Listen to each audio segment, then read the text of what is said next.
Sunrise Fitness, brought to you by Your Plate and Nature Valley.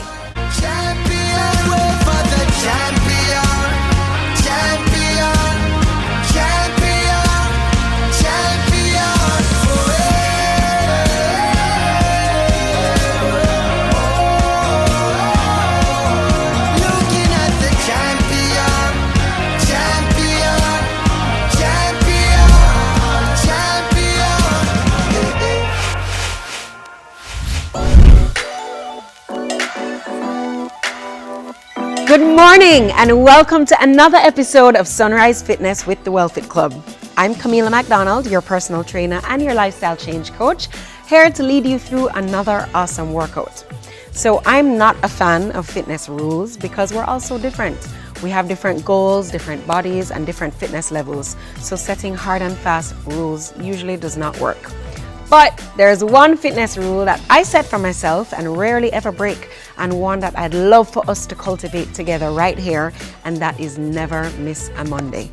Monday workouts, they set the tone for the week ahead, and they just put us on track to complete more in the days after that. Plus, when you start the week feeling accomplished and positive, you will want to keep that going, right? So by the middle of the week, you're gonna start craving those feel-good vibes again, and you'll actually follow through with the workouts for the rest of the week. So let's start the week right and get this awesome upper body circuit in.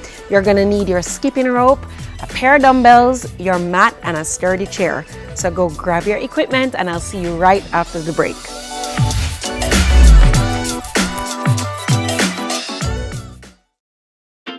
New Yoplait protein. Creamy, smooth, and delicious. With the same Yoplait taste you love. 15 grams of protein never tasted so good. Real good, real strong, real smooth. New Yoplait protein. What's your story? What's your sign? Who dreamers? Don't care what other people say. We're doing this in our own way. We come alive. We come alive. We come alive. We're doing this in our own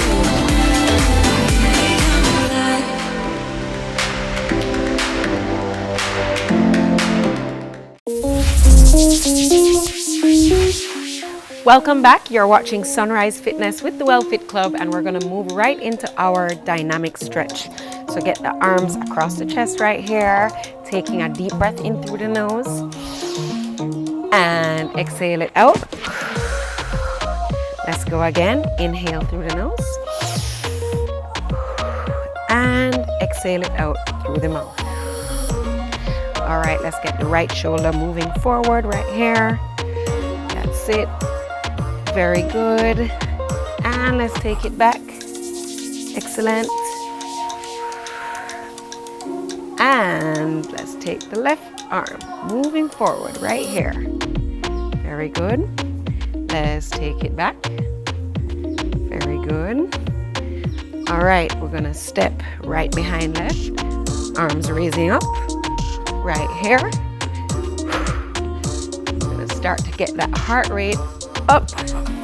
2, 3, 4, 5, 6, 7, 8 more.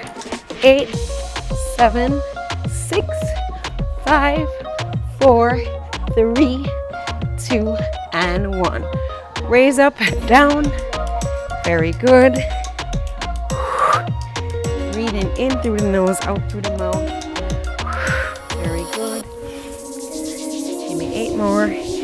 8, 7, 6, 5, 4, 3, 2, and 1. Let's roll the ankles right here. Nice. And other direction. And other side. Good. And other direction. And jog on the spot. That's it, guys. Let's prepare, set the intention for a great workout. Give me that Monday energy. 8, 7, 6, 5, 4, 3, 2. We're gonna hop side to side right here. That's it. Let's get warm. We have an upper body circuit to tackle this morning. In 8, 7, 6, 5, 4, 3, 2, and 1. Let's go. 1, 2, 3, 4, 5, 6. Give me 8 more here. And 8, 7, 6, 5, and 4, 3, 2, and 1. All right, we're gonna jump right into the workout. We're starting with our skipping rope. Remember, if you do not have a skipping rope at home, just play make-believe and jump along with us. Ready? 3, 2, 1. 30 seconds here. That's it. Keep it going. We're just getting started. Monday energy, y'all. Keep going. A few more seconds left. 4, 3, 2, and 1. All right. We're gonna grab one dumbbell. We're gonna hold it horizontally, toes pointing forward, slight bend of the knees, arms up, bending at the elbows, raise up and squeeze. Right here, tuck those elbows in close to the air. We're working our triceps here. That's it. Push it. Good job, guys. Keep the core nice and tight. Awesome. Keep going. And 4, 3, 2, and 1. All right, grab the other dumbbell. We're gonna go into our weighted jack right here. So we're gonna jack out our legs and shoulder press our arms. Ready? 3, 2, 1. We're starting with low impact, everybody, right here. So if you need, this is you. If not, jump with me. All the way up and down. You got this. All the way up. Push it with me. Looking good. A few more seconds here. 4, 3, 2, and 1. All right, we're gonna go into dumbbell rows. So I'm gonna get the torso bent forward right here and squeeze. Squeeze. That's it. Pull those dumbbells into your belly button right here. Squeeze the back. Looking good. Woo. That's it. Push it.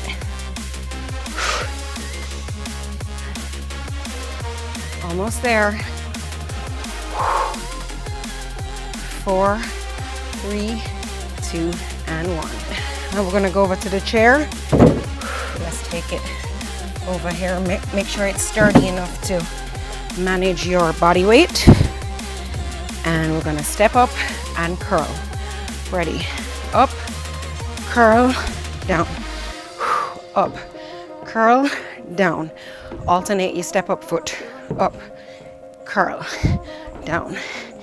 Up, curl, down. Looking good. Up, curl, down. Left side, curl, down. Right side, curl, down. Last one, curl, and down. Okay, now we're gonna go into a bear hold pull through.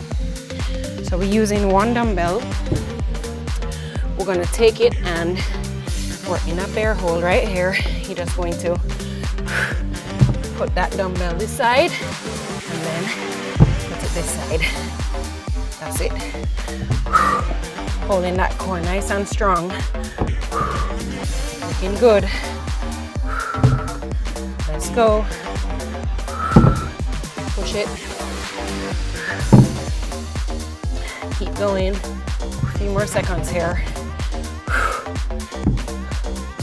4, 3, 2, and 1. All right. So now we're just lying down on the mat. You hold in one dumbbell. So your soles of your feet are planted firmly on the mat or on the floor. We're gonna raise up and slam down. Up and down, full sit up. That's it. Up, slam. And this is an imaginary slam, of course. That's it. All the way up and down. Good. Keep going. Up and down. Looking good. 2 more. Last one. Very good. All right, we're gonna move right into round 2.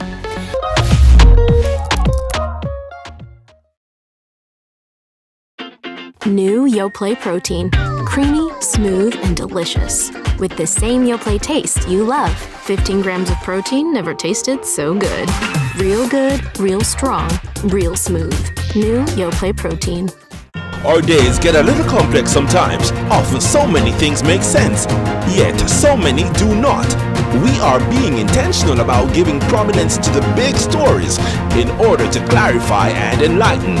Lead Story explains who, what, when, where, why, and how. Lead Story with George Davis, weekdays at 6:30 p.m. on CVMTV. What's your story? What's your sign? You're dreamers. Don't care what other people say. We're doing this in our own way. We come alive. We come alive. We come alive. We're doing this in our own way. We come alive.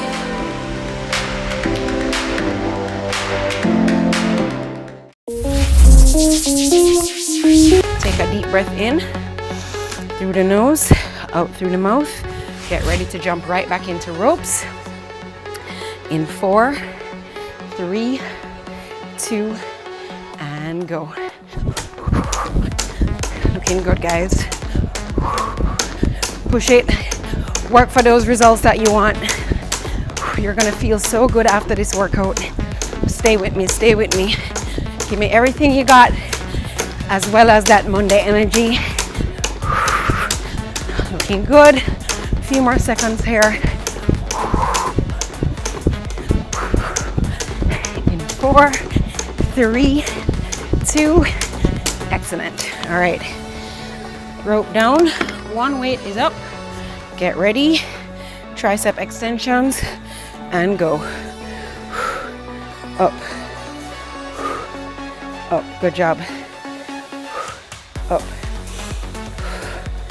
Up, excellent. Up, work those triceps. Woo. Up. A few more seconds here, work through that burn with me.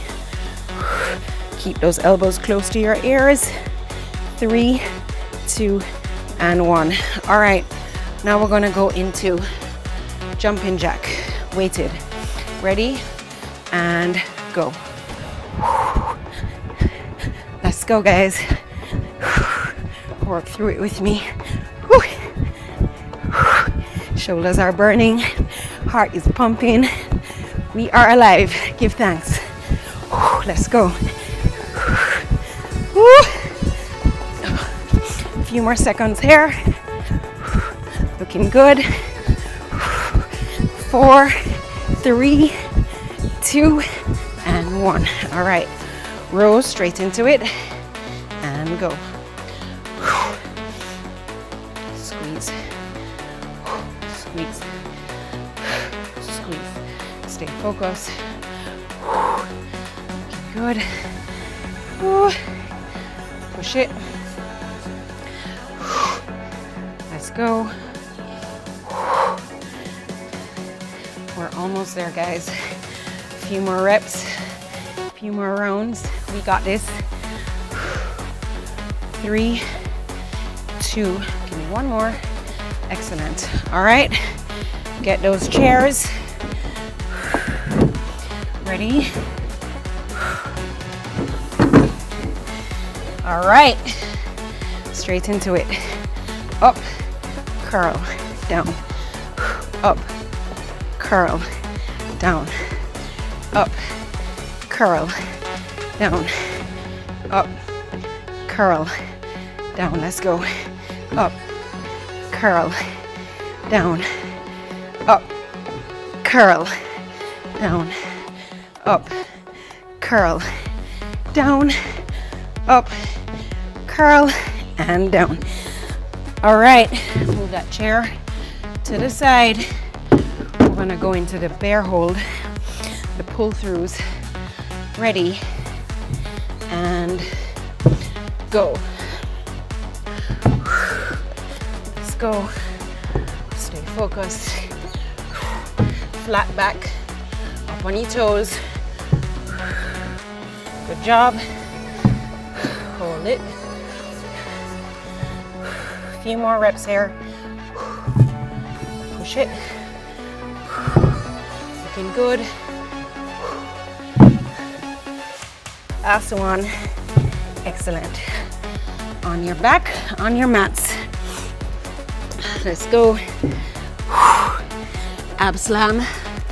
And go for it. All the way up to a sit-up position. Up, slam. All the way up. Looking good. Up. Let's go. Push it. Looking good, guys. Up. A few more. In fact, last one. There you go. All right, guys. Remember, we're not just working out for today, we're working out for the whole week. This is for all the marbles to give us all the energy for the week ahead. So I need you to give.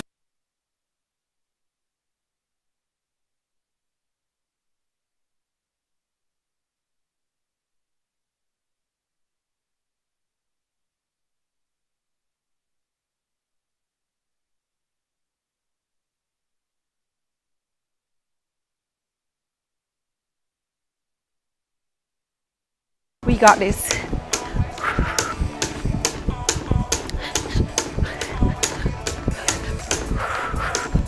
$30 We can't do anything for 30 seconds, right? Almost there. In 4, 3, 2, and 1. Excellent. Pick up your dumbbell. Going for our triceps here. Ready? Up and go. Very good. Looking good, guys. I can feel you with me. Let's go. Speaking of which, make sure to send your pictures and your videos. Tag us. Let us know you're here with us still. Very good. If you're just joining in on the journey, welcome. All right, we're gonna go into our dumbbell shoulder jacks for a full shoulder burnout. Ready? And go.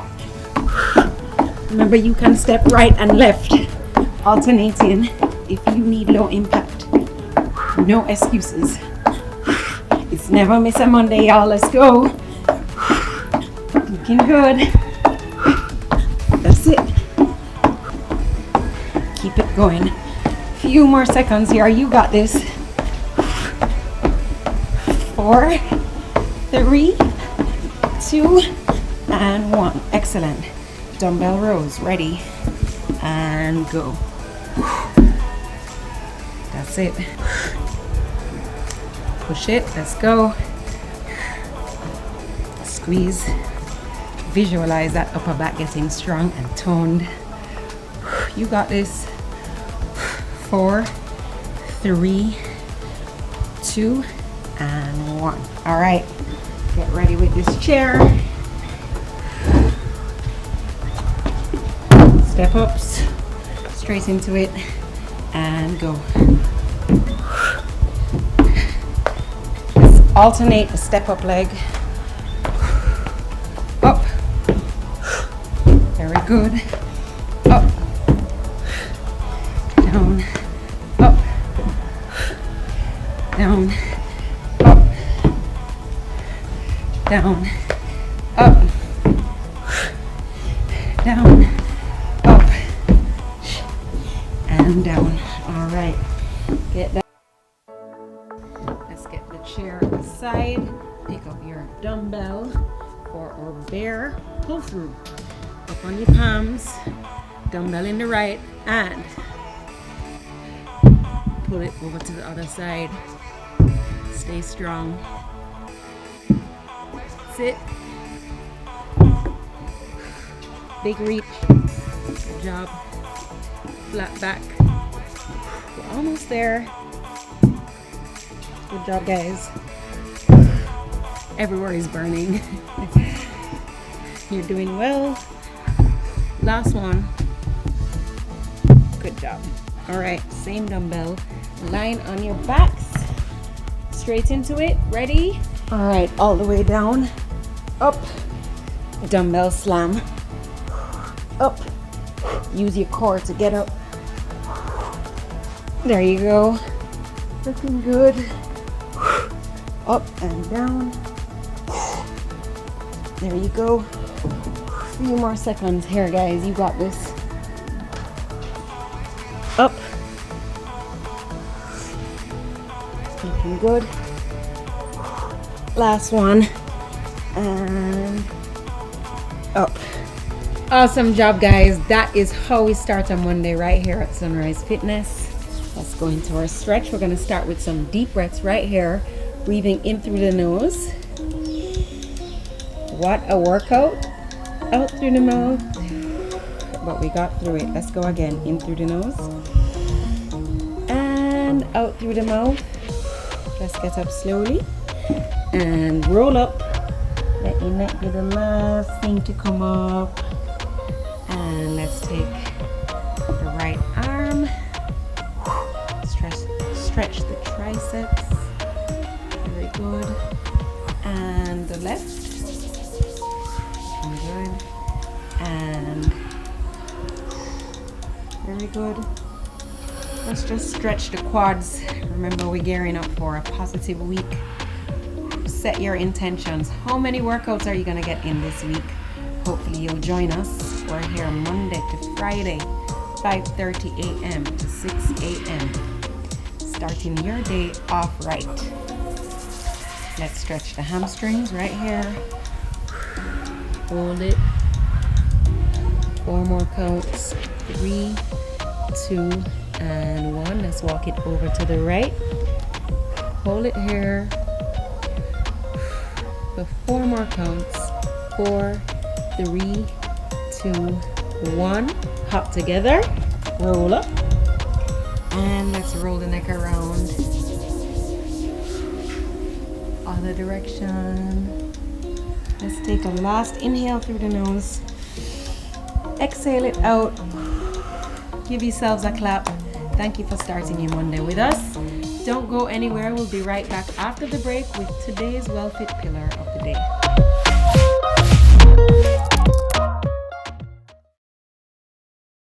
Hi, I'm Wayne. And I'm Tami. And we are the Mitchells. You can watch Meet the Mitchells right here on CVMTV every Wednesday at 8 p.m. Yes, you guys don't want to miss it. We will be having new episodes every week, so definitely follow along with our family. Meet the Mitchell family. Good morning, good morning, good morning. You're the sugar to my tea. Meet the Mitchell family.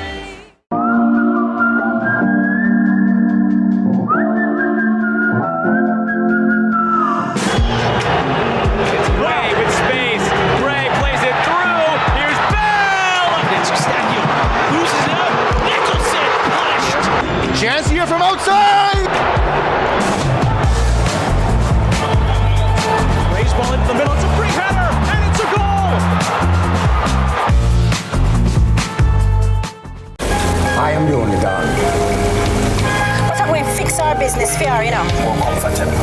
More comfortable. Jamaica's favorite drama, Your Guilty Pleasure. Royal Palm Estate is on CVM every Tuesday and Sunday at 9 p.m.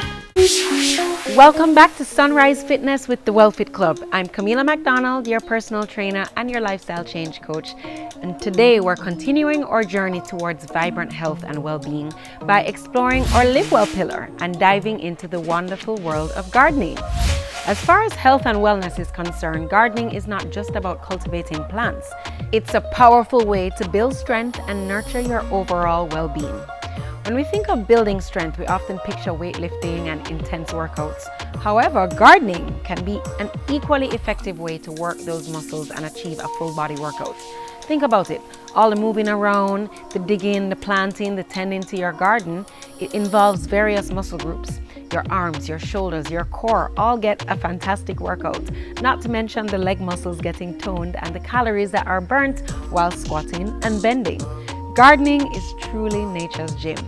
But it doesn't stop there. Gardening also has a positive impact on our mental well-being. Spending time in nature, nurturing plants, and witnessing their growth can reduce stress, improve mood, and promote relaxation. Gardening is like a therapeutic escape for the mind and the soul.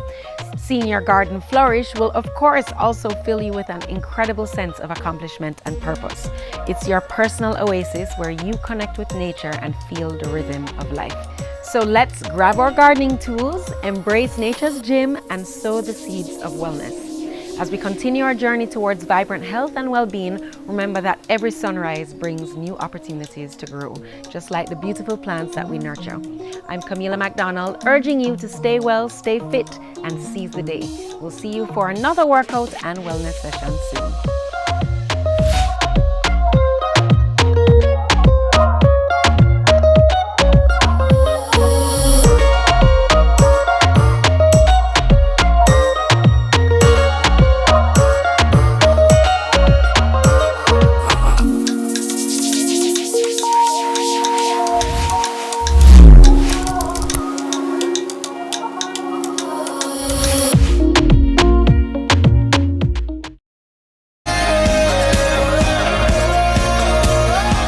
Fitness, brought to you by Your Plate and Nature Valley.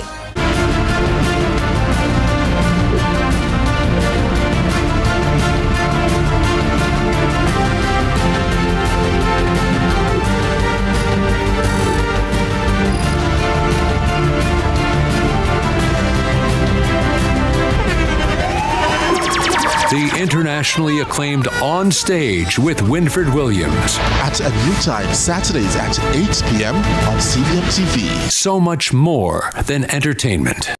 Our days get a little complex sometimes. Often so many things make sense, yet so many do not. We are being intentional about giving prominence to the big stories in order to clarify and enlighten. Lead Story explains who, what, when, where, why, and how. Lead Story with George Davis, weekdays at 6:30 p.m. on CVMTV. Jamaica's favorite drama, Your Guilty Pleasure. All that having a baby now is going to do for you is make you a prisoner of this apartment. Long run shot, kid. Royal Palm Estate is on CVM every Tuesday and Sunday at 9 p.m. Copa America 2024 is coming to you this summer, right here on CVMTV. That's right, you get big-side access from the comfort of your home so you can catch all the live action. Tune in and watch as Brazil, Argentina, Jamaica, USA, and more battle for Copa Supremacy. Tournament kicks off on June 20 and runs through to July 14. Cheer on the boys and see the goals and drama of Copa America happen live on CVMTV.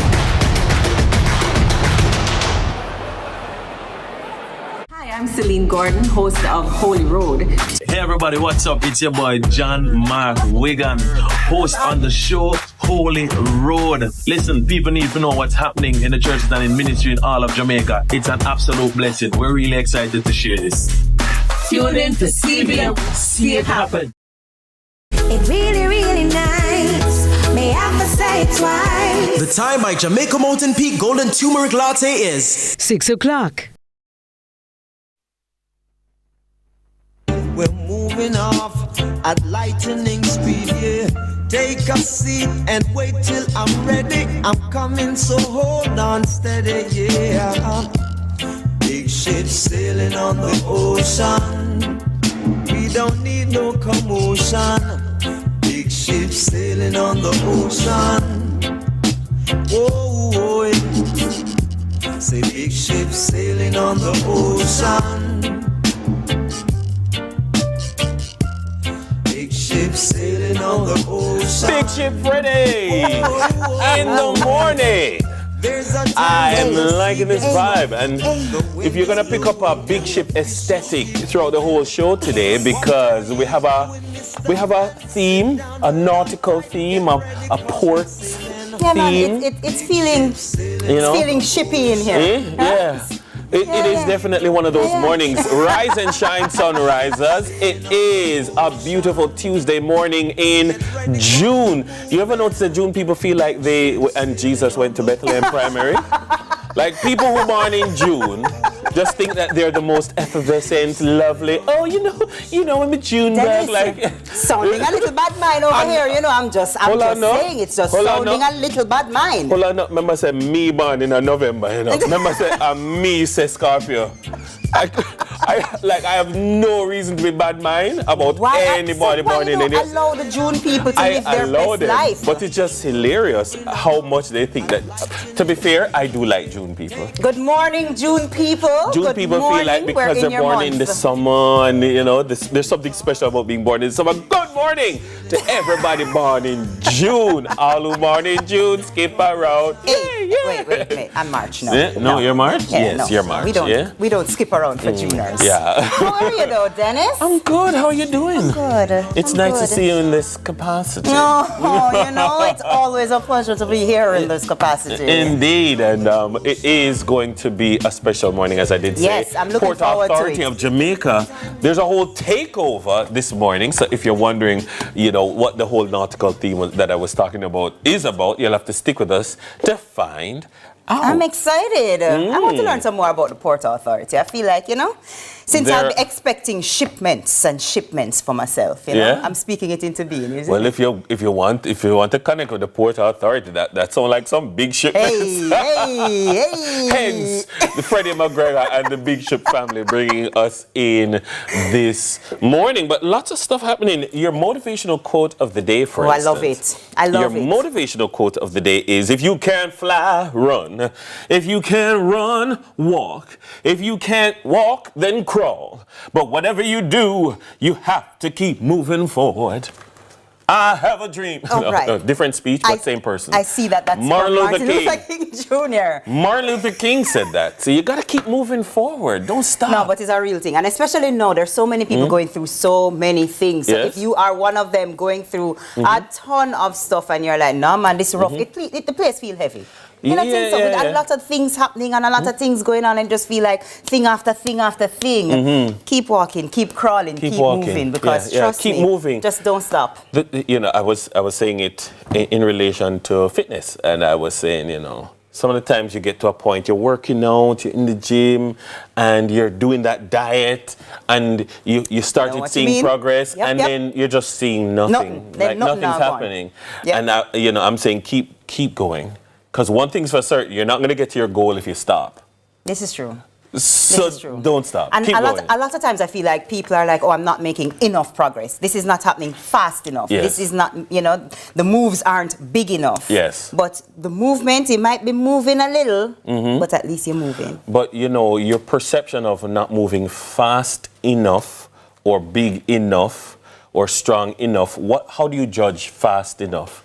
You're judging fast enough. From other people on social media. From other people's fast. Yes. From other people's big. Yes. And so your sense of enough is very often influenced by your comparison to other people. And comparison is a thief of happiness. Yep. Stop comparing yourself to other people. Your win is your win.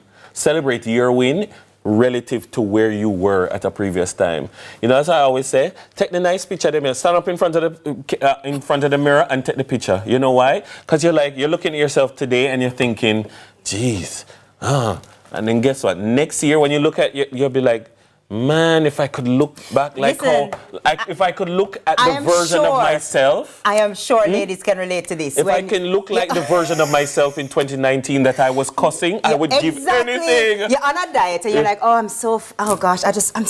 I don't like how I look. And then 3 years later, you look back at the pictures from that time and you're like, wow, I looked amazing. I wish I looked like that, actually. And what does that say? What does that say? Take time with her, It's true. Because you're going to wish you were her again. It's true. It's true. Yeah. Although, me are hot for the summer still. So, guys, don't get used to this. Yeah. Don't get used to it. We're getting there. We're getting there, all right? But June is your month. My month? Did you know that? It's Men's Mental Health Awareness Month.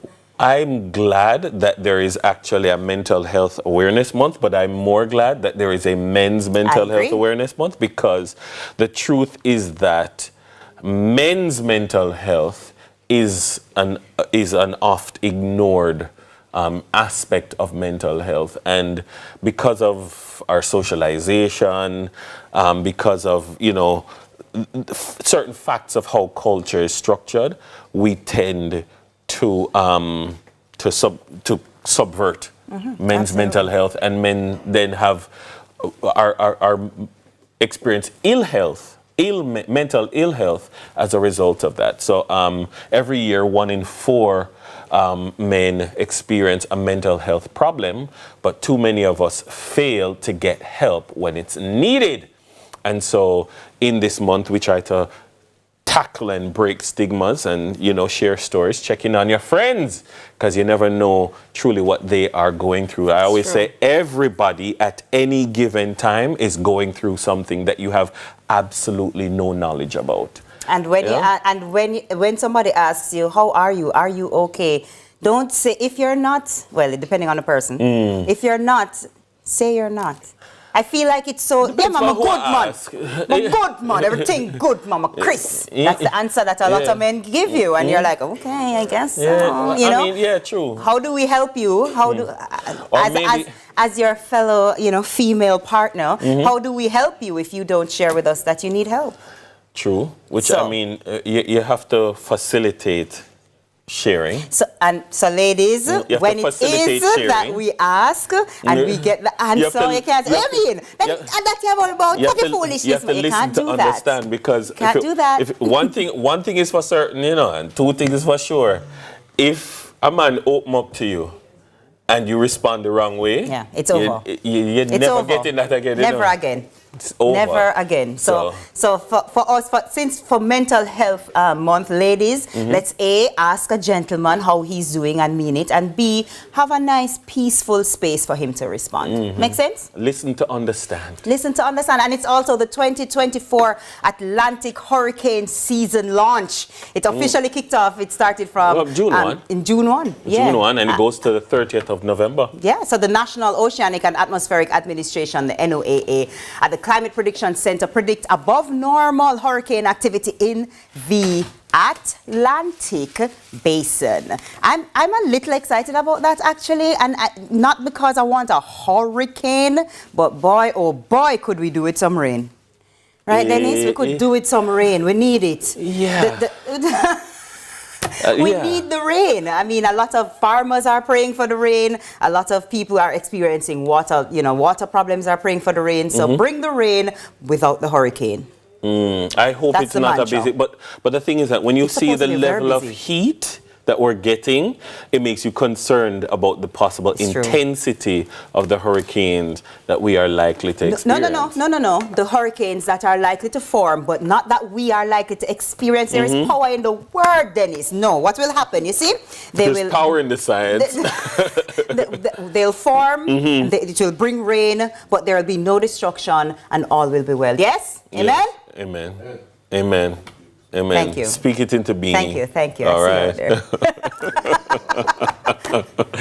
I've got some birthdays. Yeah. Somebody asked me to do a birthday shout out, but my phone is over there, so I don't know if Abby could do one of her Mission Impossible feats. Because I really wanted to. There are some people who I wanted to big up. And I made a note of it, but it is Julian Marley's birthday. You can't have 14 phones and tell Abby to bring the phone. Is that she brought the right one. Okay, great. It's Julian Marley's birthday today. Julian Marley, of course. He's a British Jamaican reggae musician, songwriter, producer, and humanitarian. He's the son of reggae music icon Bob Marley and Lucy Pounder. All right. It's also Skip Marley. Skip Marley Minto is a Jamaican singer. He's the son of Cedella Marley and David Minto, and the grandson, of course, of Bob Marley and Rita Marley. He has received 2 Grammy Award nominations and an MTV Music Video Award nomination. Happy birthday to the Marleys. He is very, very much... you know, that Praise Jah in the moonlight and all of those. You know, he's Yo, you say that lightly. Yo, him song is taking over all of TikTok. No, you know? no, and that's what I'm saying. It has like, gone he viral, is very viral. No, hold on, no. Oh, that's the wrong man. That's YG. You see, they're all over. Skip is the one that was, the song was all over. Huh? Skip. Slow Down with Her. Yes, yeah. yes. Yeah, that's one.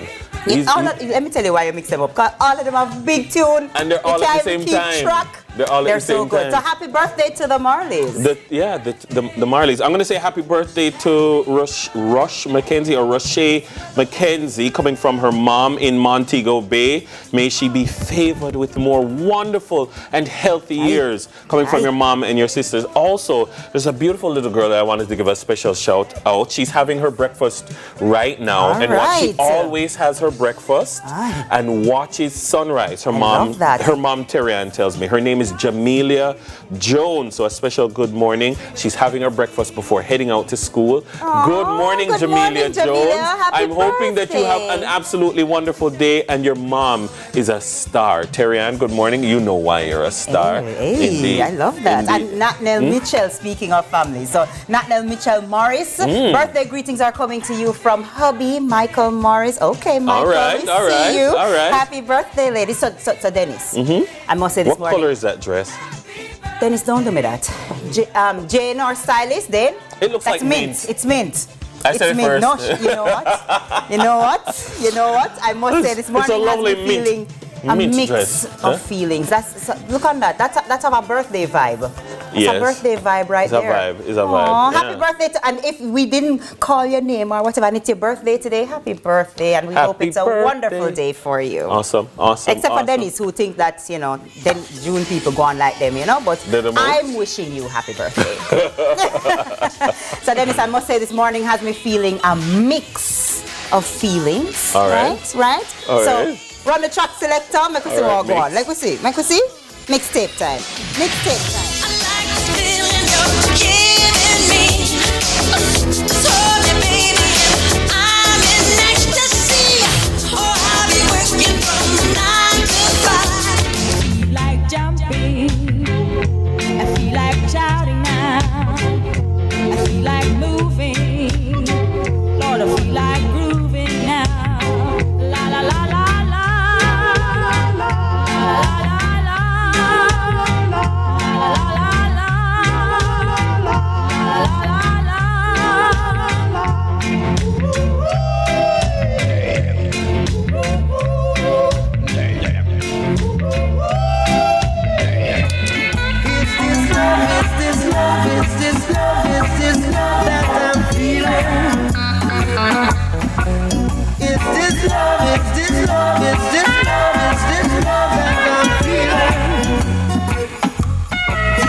Notice ain't really like me.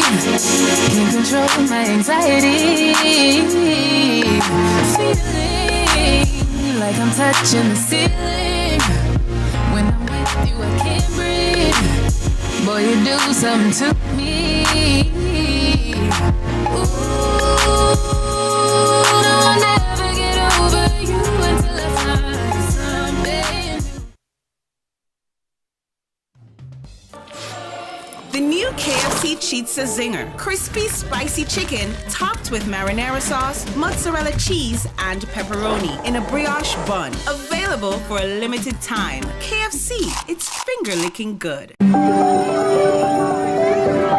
Harry, how was school? It was really good, but I'm really hungry. Can we get some juicy patties? Sure we can.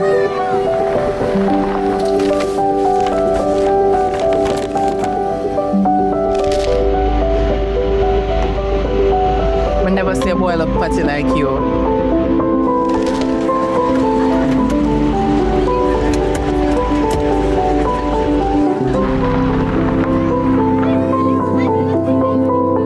Hey son, you good? Know that I'm starving. Can we get some juicy patties?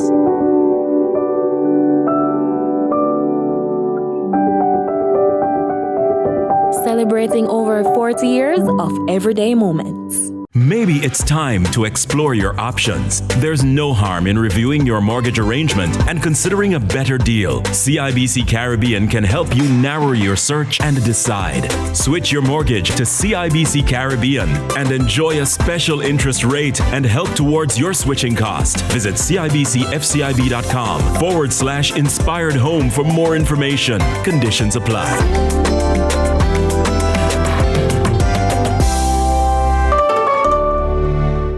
Our days get a little complex sometimes. Often so many things make sense, yet so many do not.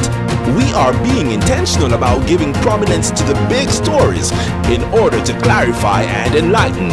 Lead Story explains who, what, when, where, why, and how. Lead Story with George Davis, weekdays at 6:30 p.m. on CVMTV.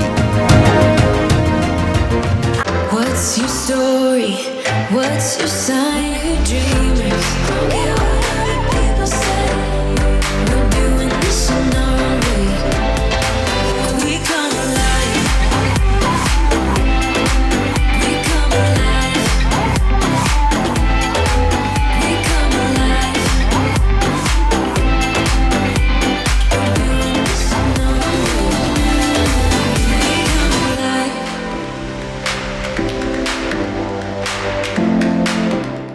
Choose your life insurance coverage, apply, and pay online. Live the e-life with Sagicor Life. The time by Sagicor Life is 6:15.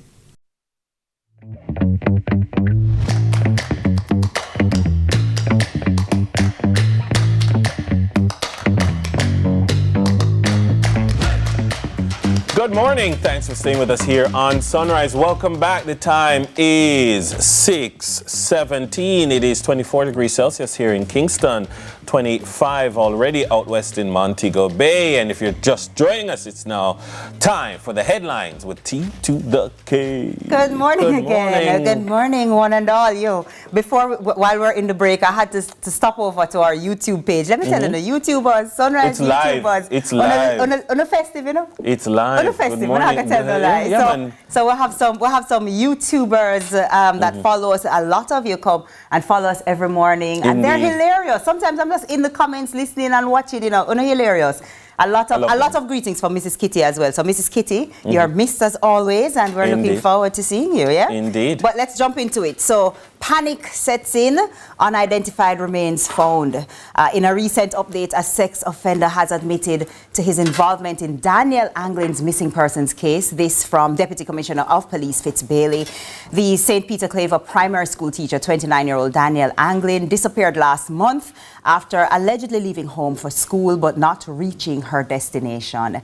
Despite the pleas, protests, and tears of her loved ones, there was still no sign of her, at least not until yesterday, when news came that police combed sections of Clarendon in a massive search and found remains believed to be hers along Quarry Road, Salt River District.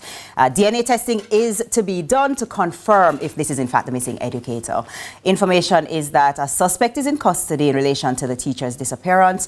The suspect is believed to be a taxi operator, and the taxi operator who picked her up, I believe. Yeah, it is a very sad ending. It's looking like a very sad ending. I've got to say a very good investigation, but a very sad ending. When I was watching the the press briefing, I saw that they utilized the Jamaica Eye. It seemed like they utilized a whole lot of canvassing, a whole lot of. It really was phenomenal work on the part of. It was, and I you know, commendations to the investigators, but commendations to the people of Helsha. I believe Helsha it was, because I always say it. I've said it here many times. You don't solve a crime. Police don't solve crime by themselves. You know, something happens, you need the people's support. And some of the times in community, well, in this particular community, a combination of people sharing information, sharing the technology, it puts you in a position to come to a conclusion. Yeah. And so kudos to Absolutely. them. And I wish more communities were active in, you know, something happened, all right, we're gonna help you get to the bottom of this, you know, rather than saying, oh, no need for do something, you know. But it is just so sad, and something was said yesterday, and I'm endorsing it. This whole business of these rideshare companies, like, you know, I tell female friends of mine, sometimes unless you know the driver well, sometimes it better you stick to the taxis that you know from long time, because it is so unfortunate that, you know, there is concern, or there was concern previously about robot taxi and what taxi is a legitimate taxi, and then all of a sudden now you have these modern ride share apps that are now coming, trying to be a Jamaican version of Uber. When, like, what is the vetting process for your drivers? Like, can anybody just say, I'm going to start doing this? I mean, and that's the model in, for instance, in the US. I could be a college professor by day and we just run some Uber in the night. You know, and just to be clear, the person was not an Uber driver. No, just to be clear, you're using Uber as a term as a generic ride sharing. Right. Apps. So, okay, that's what I'm saying. The model in America, that's how it works, and there's accountability through the technology. In Jamaica, you have people trying to be that or trying to copy that, and it doesn't. But then, you know what's unfortunate, before we even move on to the next one, what's unfortunate is that these ride-sharing apps and companies are, the mandate is to give, quote-unquote, normal, regular people the opportunity to earn additional income. And if followed, you know, properly, it does exactly that. I mean, I take Ubers all the time. I've never felt unsafe in an Uber. I've never taken another rideshare app, and every time I engage my Uber drivers and I say, so, you know, how is it going? And they're like, yo, it's such a blessing. It's so helpful. So it's unfortunate that there are people now who are, you know, tarnishing the opportunity for so many other people who would have used it for good. Exactly. You know? I mean, but what I would say is, I mean, I wouldn't use one that I'm supposed to be able to look at my device. I'm supposed to be able to say, okay, TK is coming to pick me up. And absolutely, you understand? Absolutely. And it's a white Nissan Sylphy, and I can, you know. And what's concerning is that the suspect actually, you know, was in trouble before, big trouble before, and had a record and things like that, and was still able to access the ride-sharing app as a driver, which is very concerning. And again, it goes back. I heard a discussion recently, or just earlier this year, among, you know, elsewhere in the media, and they were interviewing owners and operators of transport, and this whole thing of, if you have a vehicle, because you're investing it in as a business opportunity, you have a vehicle, and you want to know, you genuinely want to know that when I am hiring this young man who says his name is Cup Soup Boss, I want to know that this Cup Soup Boss gentleman is of good character, because I don't want to give my car to, you know?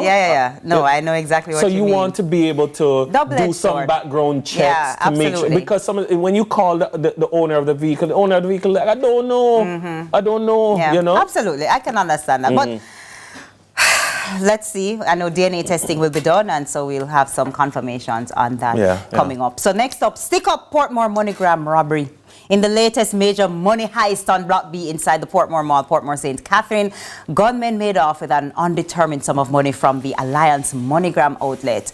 The area was closed off yesterday as civilians and business owners were sent running at the sounds of gunshots rippling through the mall.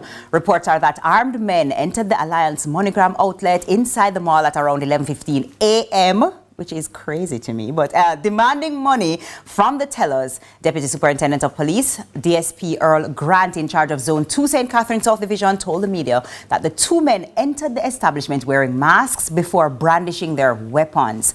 DSP Grant says evidence suggests that one of the gunmen was injured in an exchange with a security guard on duty. The men escaped in a waiting motor car, which was later recovered by the police in Westmead, Portmore, with bloodstains inside. No civilian nor teller was injured in the incident. He's urging, of course, anyone with information to contact the Portmore Police or call 119. And I'm going to say again, you don't solve crimes like this by people not saying anything. Somebody knows. Somebody knows. Talk up the things then. Somebody knows and somebody will hush up their mouth.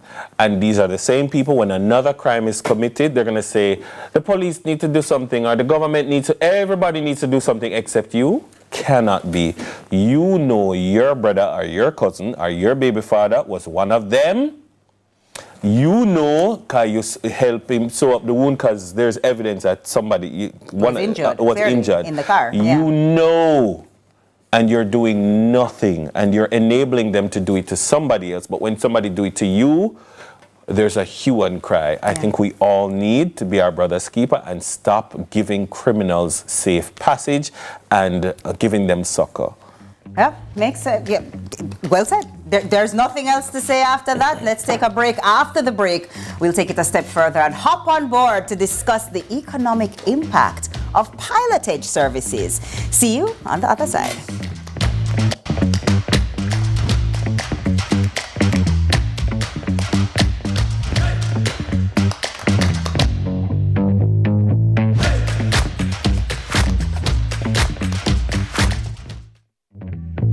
Sometimes, often so many things make sense, yet so many do not. We are being intentional about giving prominence to the big stories in order to clarify and enlighten. Lead Story explains who, what, when, where, why, and how. Lead Story with George Davis, weekdays at 6:30 p.m. on CVMTV. Hi, I'm Wayne. And I'm Tami. And we are the Mitchells. You can watch Meet the Mitchells right here on CVMTV every Wednesday at 8 p.m. Yes, you guys don't want to miss it. We will be having new episodes every week, so definitely follow along with our family. Meet the Mitchell family. Good morning, good morning, good morning. You're the sugar to my tea. Meet the Mitchell family. Jamaica's favorite drama, Your Guilty Pleasure. All that having a baby now is going to do for you is make you a prisoner of this apartment. Long run shot, kid. Royal Palm Estate is on CVM every Tuesday and Sunday at 9 p.m. Our days get a little complex sometimes. Often so many things make sense, yet so many do not. We are being intentional about giving prominence to the big stories in order to clarify and enlighten. Lead Story explains who, what, when, where, why, and how. Lead Story with George Davis, weekdays at 6:30 p.m. on CVMTV.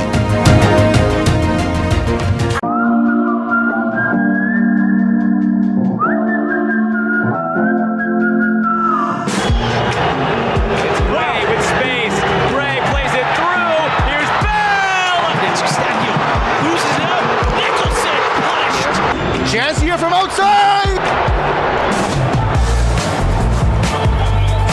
Baseball into the middle, it's a free header, and it's a goal! Jamaica's favorite drama, Your Guilty Pleasure. All that having a baby now is going to do for you is make you a prisoner of this apartment. Long run shot, kid. Royal Palm Estate is on CVM every Tuesday and Sunday at 9 p.m. What's your story? What's your sign? You're dreamers. Don't care what other people say.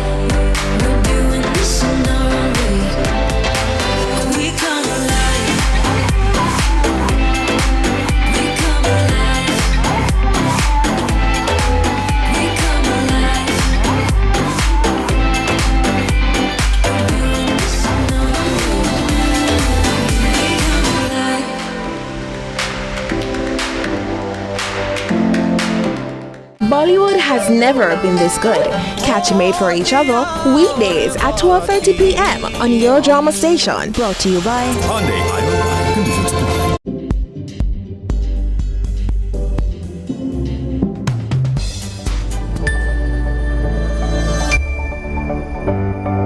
Ocean Talawa, Ocean Kingston Pilot. Yes, C-span Zambezi, inward bound. 3,000 question. Poseidon on board. The sea is as beautiful as it is dangerous, and this facilitator of trade is just as likely to hide tight channels and other shallow dangers as it is to offer smooth waters for sailing. Under the law, the Port Authority of Jamaica's pilotage service is the compass that directs the safe navigation of all the island's domestic waterways under the guiding hands of specialized marine pilots. We are the experts that carry the ship. We are the only qualified people who are knowledgeable in where all the shallow waters, dangers, and shoals are.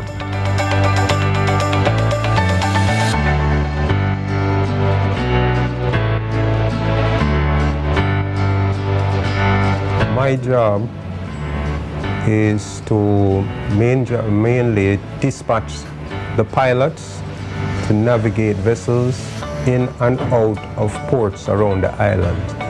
And I provide assistance to the Coast Guard, the police, and other persons who may request my assistance.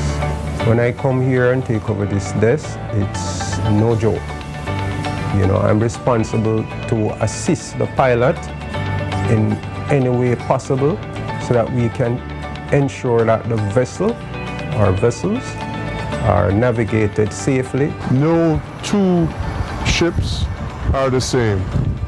No matter how many times you go to sea, there's always something different. You can never be bored or complacent in this job.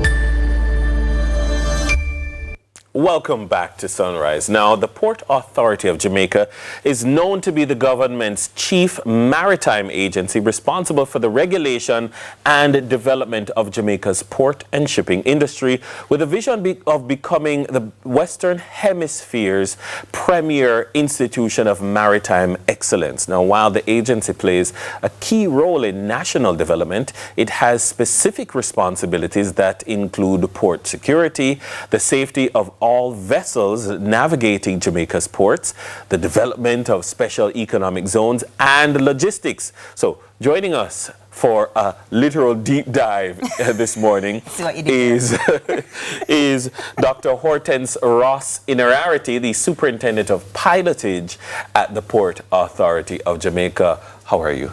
I am very well, thank you. Great, great. Nice to have you. Thank you very much. It's nice so to be good. here. Welcome, welcome. It's so good to have you. Thank you very much. I'm happy to be here. No, it's good. All right, so, all right, for those of us, some of us, hypothetically speaking, who don't know much about the Port Authority, you know, Dennis kind of gave us a rundown of some of the things that you do. But if you were to break it down to a layman, what's the function of the Port Authority of Jamaica? What do you guys do? The function of the Port Authority, two of the main functions of the Port Authority of Jamaica is port regulation and port development. And at the Pilotage Department, the role we play is to support the Port Authority in achieving success in those areas. Okay, so when we look at your role, sometimes people have a difficulty in delineating between Port Authority, Customs, Marine Division of the JCF, Coast Guard. So locate where you are in the nexus of, you know, governance of our coasts and port. Okay. All vessels calling at Jamaican ports are required to have a licensed pilot on board. Port Authority focus on port safety, ship safety, port development, regulatory compliance, and enforcement. So when we talk about maritime traffic and facilitating international trade, the Port Authority plays a very critical role in that area. And we also support the local economy. by virtue of the trade facilitation activities. Indeed, when we know that persons who specialize in pilotage, they go to school for a long time. It is a very specialist area. Tell us about the importance of like pilotage in the whole ecosystem of the ports. Okay. First of all, let me tell you that a marine pilot is a specialist. They are local experts in navigation and hazard, and they are also ensuring that vessels that call at our ports, the risk are assessed and carefully managed to ensure the safe docking and undocking of the vessel. So key, every port facilitates international trade. Ports are gateway to the international trade. Yes. And therefore, for you to facilitate that, you need the vessels to come into and out of the port safely. And it is the marine pilot who carries out that function. So if you ask me about the critical functions that we play at the Port Authority and at the Pilotage Department in particular, you're talking about regulatory enforcement and compliance. You're talking about port safety. You're talking about ship safety. You're talking about stakeholder engagement because we cannot do it alone. You're talking about trade facilitation and, of course, effective communication. When you said regulatory enforcement, give me an idea of something that is enforced by, you know, the PAJ or the Pilotage Department. Okay. At the Pilotage Department, we operate on the provisions of the Pilotage Act of 1975 and its regulations. And therefore, in Jamaica, one critical component is compulsory pilotage. And what that means is that every vessel calling at Jamaican ports are required to have a licensed pilot on board. Because again, ship safety is important. If you have a marine accident, for example, it's going to disrupt your supply chain. It's going to disrupt the flow of goods into and out of the country because we strive on import and export and transshipment. So ship safety is very important, and that's a critical function of the marine pilot. So you know, we're talking a lot about shipments, and I'm sure that means the big ships with the containers and things like that. But does the Port Authority also work along with, like, so for example, cruise ships that are coming in carrying, you know, passengers? That's also under your jurisdiction as well. Yes, that's correct. When we talk about maritime traffic, we're talking about all different types of ships.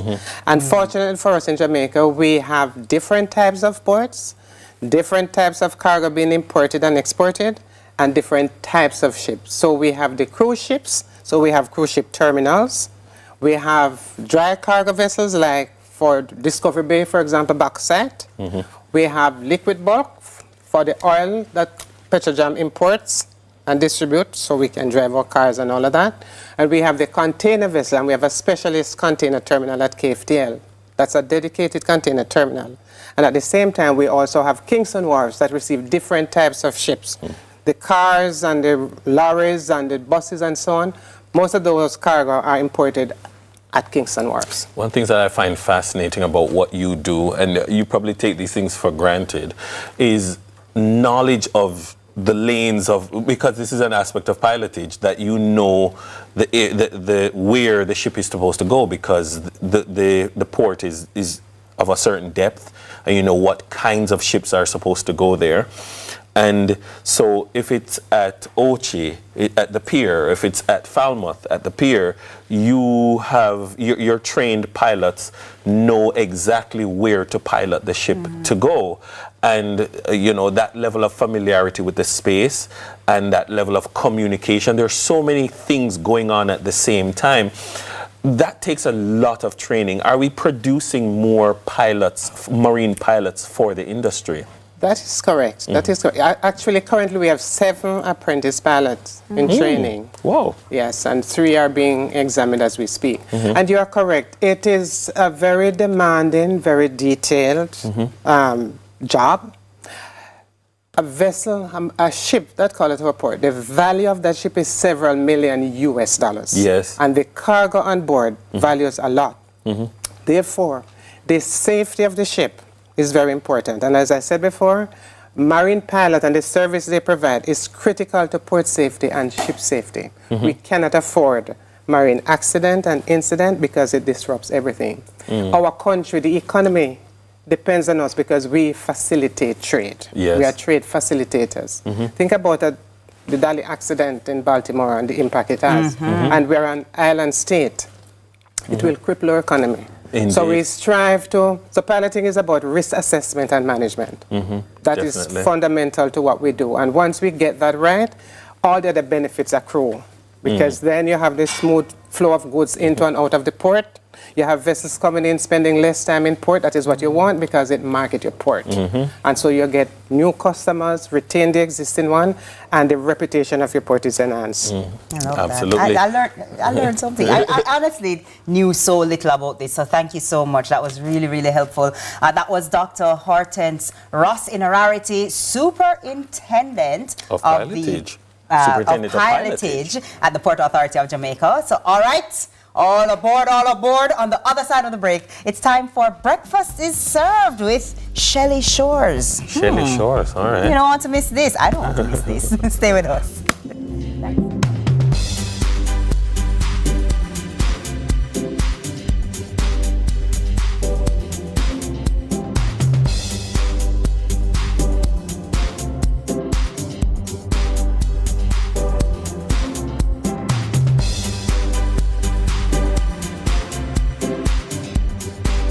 Agency of the Government of Jamaica. The Port Authority of Jamaica regulates the port and shipping industry and develops infrastructure. The Port Authority's main businesses are cargo operations, cruise shipping, port and marine services, logistics and investments in BPO facilities, which are all focused on promoting economic growth and fostering job creation. The Port Authority of Jamaica, a beacon of maritime excellence.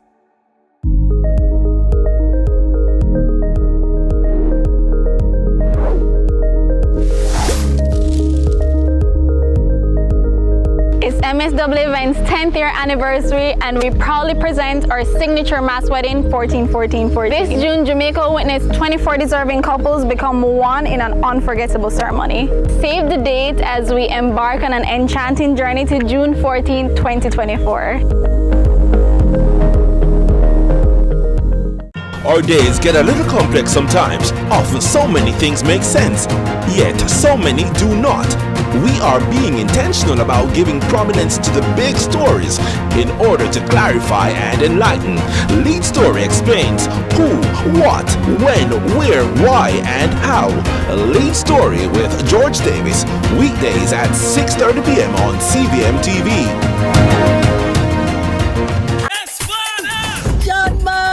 Celine, why going? We can't say we're a friend now. Celine. We have to take on the road. Yeah, man, we have to take on the same way. All right, Lord, thank you so much for this day. Me, I do the work. Yeah. And the people, them accept it. Clarendon, Mandeville. But now we get to go into the inner city of Kingston. I can't wait to learn more as we go across Jamaica into different churches to understand what they do.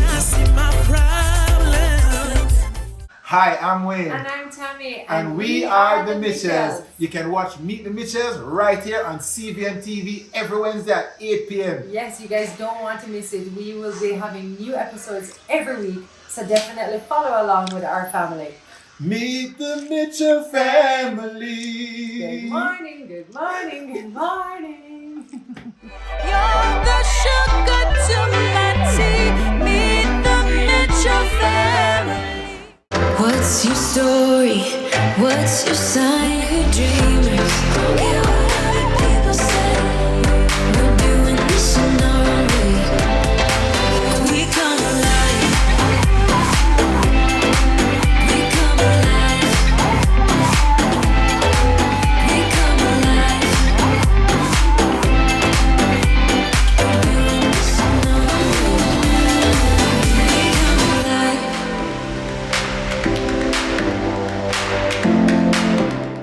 Jamaica's favorite drama, your guilty pleasure.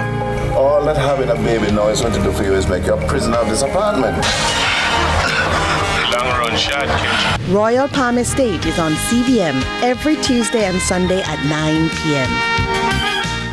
Our days get a little complex sometimes. Often so many things make sense, yet so many do not. We are being intentional about giving prominence to the big stories in order to clarify and enlighten. Lead Story explains who, what, when, where, why, and how. Lead Story with George Davis, weekdays at 6:30 p.m. on CVMTV.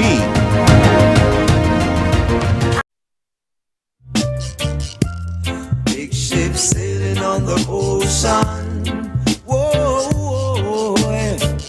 There's a time when the sea gets rough, the wind is blowing and the... All right, so don't worry, your eyes aren't fooling you. This isn't the round table in the kitchen. We've just brought a very special friend to give us her under the sea spin on breakfast this morning. Shelley, great having you in the kitchen. Excited. Well, you know what? You know, for the persons out there in the streets, them don't know I love to cook, you know. I'm such a feminist. People think that all me do is just bad up people and cuss all the time. But this is actually something that I enjoy doing. We know. And yes, she brings, listen, Shelley brings us treats all, well, ours me. Was I not supposed to know that up? You've gotten, right? I've gotten treats. Shelley brings us treats all the time. She really is a great cook. So we're very excited about this. First of all, I want to start from Shelley changing her life, changing her body by changing her relationship with food. Yes. Start there and explain like your approach to I'm happy you asked that question. I'm very big on nutrition. So it's not so much about calories for me. It's more what is in the food. What am I getting from it? So when I look at it, I need to see some fiber and I need to see some vitamins and minerals, and protein is a big one. Shelley, while you're talking, always because I'm hungry, but then it's into the talking, you know. I'm into the food. So while you're telling us, you know, as a matter of fact, see if we can make it we in the can meantime. whistle and ride. Ride and whistle, please. Right. So this is what I'm going to make for you this morning. You know. I'm not a big breakfast girl, you know, but sometimes I like to have a little late breakfast. So, you know, when you get up early, on Saturday morning and so, and little rain or fall, and you know, you want to whip up something. This is what I call a nice sardine omelette. And I don't know if you know about this, but sardines are very good for you. Great in omega-3s. It's a great source of calcium. Those little bones in the sardine that we like to pick out, eat the bones, people. Eat the bones. The bones are good. Crush it up, you're not going to taste it anyway. So while going on patty, I can put my vegetables in my pot. But you know. Ooh, sizzle, we like it. So we're going to mix up put our vegetables in our pot. Then it look like you have done this before. I like a man who knows to shake a pot, you know. Geez, damn. Of course, the vegetables that I'm using tomato and peppers and onions. And you know me, if callaloo ain't in it, I'm not interested. The first thing I said was, Shelley, how are you using the callaloo today? Yes, man, Where's you know, the we have to callaloo? add a little callaloo. And as far as I'm concerned, callaloo is a superfood, you know. Callaloo give us little fiber, little vitamin, little protein, and it's good. It tastes good. It's available all year round. And for those who are concerned about your pocket, it's cheap. So get some callaloo. Yes, man, and as you can see, Dennis is doing an awesome job of tossing around our vegetables. And you want to make sure that your vegetables toss around nice. And at this point, we're going to go ahead and add in our sardines. Now, this is the sardines with the little jalapenos in it. And I like the fact that they add flavored sardine, because, you know, that just make it a little tastier. And we like our flavor in Jamaica, of course. And you're just going to give that a little chance, make it saute up a little while we whip up our eggs. Now, as you can see, this is a nice, quick, easy little breakfast. And listen, for those who think say you have to go buy expensive things, I don't think I spend a whole heap of money right here. This is a nice, easy thing. It really is. Little tomato, little onion, little callaloo, 1 egg or 2. How many eggs? I have 2 eggs in this mixture right here. This is 2 eggs. This is a lot, though. This look like it might need 3. Dennis, you have to go share. Yes, no, I'm just saying in terms of to make the omelette happen. All right, well, here we are going to do. You see all of them tossing that you're doing? Just get a little shimmy, make it spread out. Let me the fork, please. No, man, Just give it a little shimmy. Just give a little shimmy, make it spread out in the pot. And then that's it. And then leave him now. Leave him now. Mrs. Brooks, it looks like you have Dennis doing some cooking. I like that for you, and I like that for him as well, because it is very nice to have a man who knows his way around the kitchen. We love that. Yes, man, we love that. And of course, you know, I am Jamaican, so I have my little plantain here to fry, but I don't think the segment is going to allow for me to fry it right now, so we'll do it off camera. But just remember that Jamaican people have fried plantain as a side dish. It's what it is. I see a lady put pan internet, but do you know how many calories is in a bowl of fried plantain? planting? Nobody wants to know. We don't care. Nobody wants to know. We do not care. This is not an issue for us. We never look at planting and think, how many calories are in that? Plantings are always in session. How you doing over there, Dennis? I'm all right. Yes, man, you're going on. I love how this has become Dennis's omelette. No. I like Shelly. Shelly say, give me a one help, and then says, teamwork makes the dream work, right? But I love this. And this is healthy, it's quick, it's affordable, quite so. And it's a great way to start the morning. Yes, man, it's a little different way to eat your eggs and your sardine. Because somehow we have sardine and we only eat sardine one and we don't really know what to do with it. And sardines are a great source of omega-3s. So where you can get your omega-3s, definitely get them because we need that for brain health. So it's important. I told you, say I need nutrients. Sardine is a great nutrition force. So Dennis, I'm going with the omelette little and the stove a flap way. Because ladies and gentlemen, in here smell nice. We're going to finish it in the break for sure, because if Uno thinks that this was just for show, you know, this omelette is going to be eaten. I'm just letting you know. As it should be. But it looks really great. Thanks so much, Shell. Yes, man, for sure. And you know, of course, when you're serving your omelette, please put a little fruit on your plate. Back with the nutrition. Plus, it's summertime, all fruits ripe.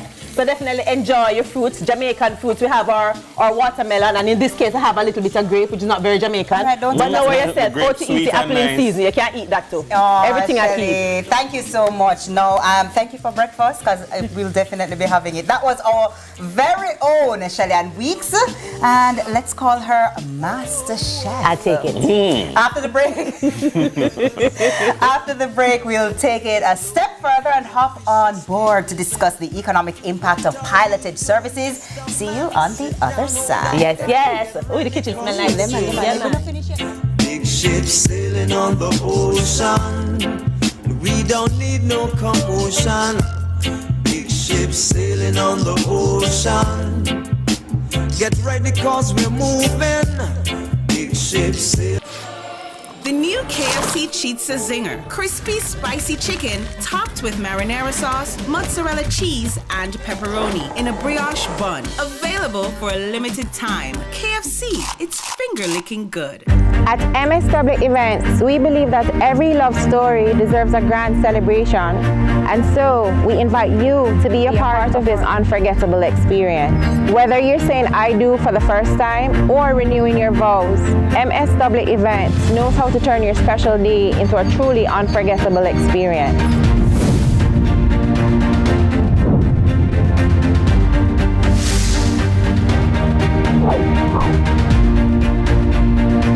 Our days get a little complex sometimes. Often so many things make sense, yet so many do not. We are being intentional about giving prominence to the big stories in order to clarify and enlighten. Lead Story explains who, what, when, where, why, and how. Lead Story with George Davis, weekdays at 6:30 p.m. on CVMTV. Hi, I'm Wayne. And I'm Tami. And we are the Mitchells. You can watch Meet the Mitchells right here on CVMTV every Wednesday at 8 p.m. Yes, you guys don't want to miss it. We will be having new episodes every week, so definitely follow along with our family. Meet the Mitchell family. Good morning, good morning, good morning. You're the sugar to my tea. Meet the Mitchell family. What's your story? What's your sign? You're dreamers. Don't care what other people say. We're doing this in our own way. We come alive. We come alive. We come alive. We're doing this in our own way. We come alive.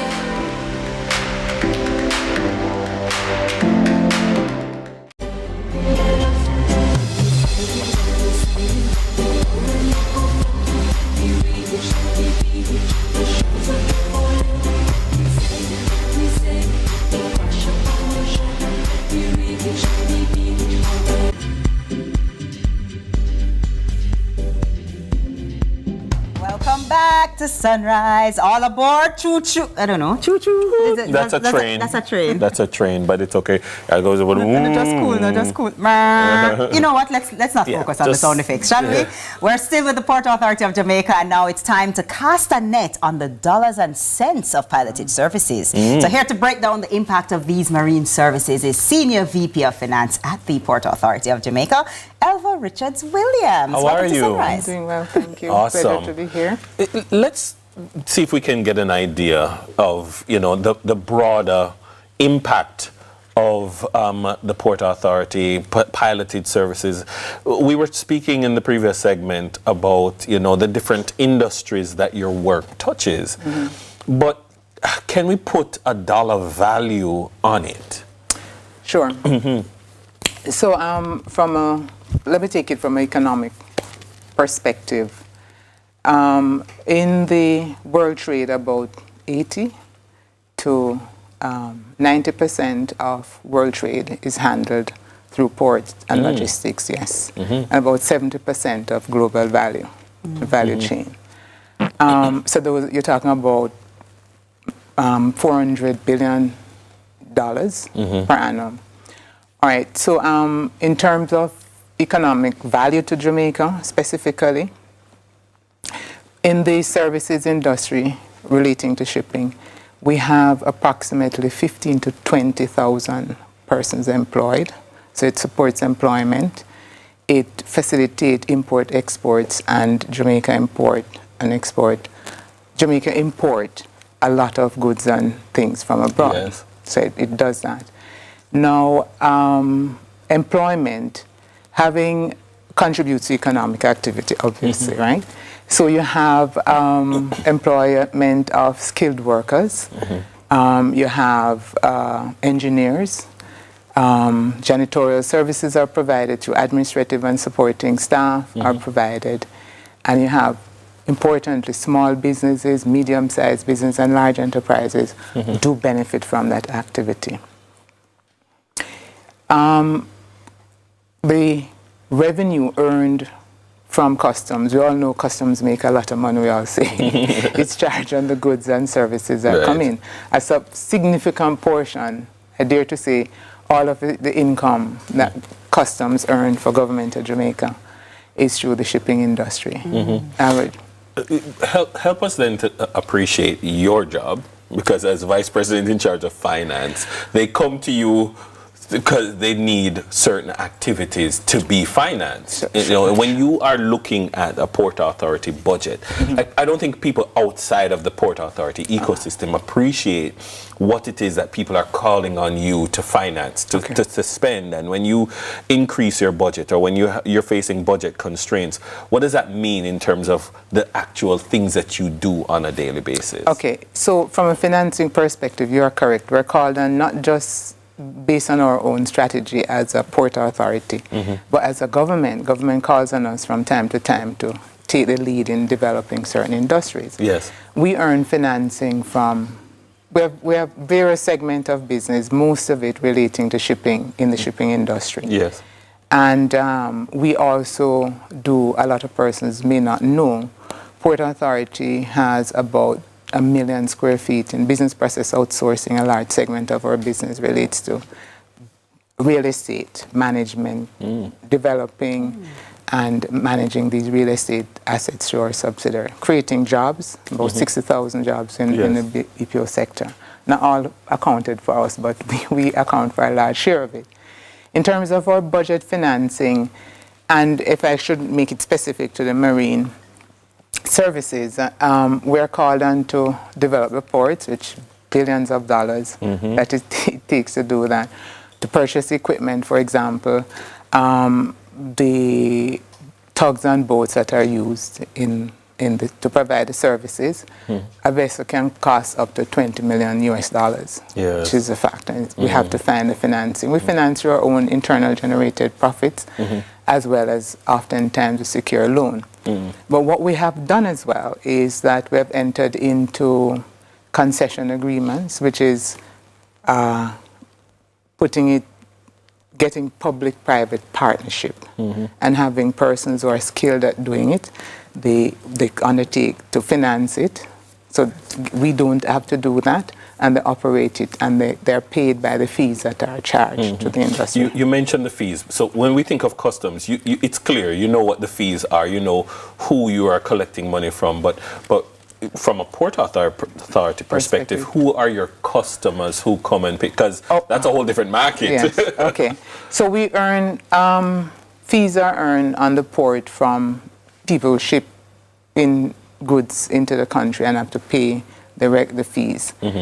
For the PJ also earn fees from the shipping lines. They're charged. Mandatory charges are laid on them. They have to pay once they use our facilities. They have to pay to use it. So we have harbor fees and pilotage fees which are collected. So, because sometimes the fees that people may think are it's customs, not strictly customs, it's Not Port all of Authority. it. We have, and we collect security fees as well. So to wrap this up then, I'm always for the beginner. Then this is what I call the bright advanced one, right? I'm for the beginners out there who have never heard of Port Authority and don't really necessarily understand or have never really been introduced to you guys. How does the average Jamaican benefit from the marine services out there? Real quick. Very important question. So I could start with the basic things of barrels and importing into the island. We know everybody gets a barrel. So the barrels, there's people, when you say send a barrel, it don't just come drop from sky, it has to transported go in through. And we also look at job creation and a lot of the communities within which our ports are, the activities that we do on port helps us support the community. If you take cruise ship, for example, you have the persons who sell souvenirs and so on. They sell it to the tourists that comes into our port.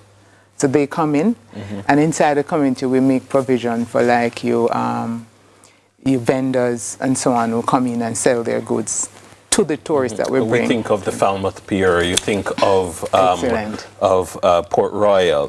These are massive facilities that are run by the Port Authority. And there's our port in Montego Bay as well. Definitely. So when a ship, like if you think of what happened in COVID when ships weren't coming, exactly, it impacts those communities in a real way, significant way, and no activities. So that's part of what we do. We give back and contribute through our activities, through our investment, through Government of Jamaica and Port Authority's investment, facilitate communities to earn a living. Definitely. Awesome. Thank you so much for sharing. Our guest in this segment has been Mrs. Elva Richards Williams, the Senior Vice President in charge of Finance at the Port Authority of Jamaica. It's now time to take a quick break. TK, my amazing co-host, will join you on the other side for the morning news. We'll be right back. It's news time.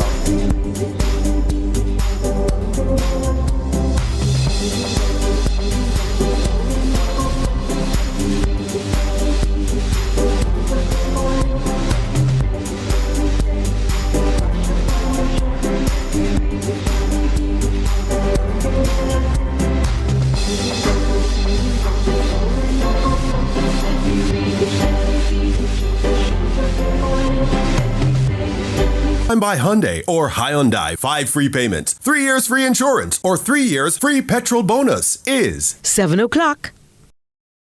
As the chief maritime agency of the Government of Jamaica, the Port Authority of Jamaica regulates the port and shipping industry and develops infrastructure. The Port Authority's main businesses are cargo operations, cruise shipping, port and marine services, logistics and investments in BPO facilities, which are all focused on promoting economic growth and fostering job creation. The Port Authority of Jamaica, a beacon of maritime excellence.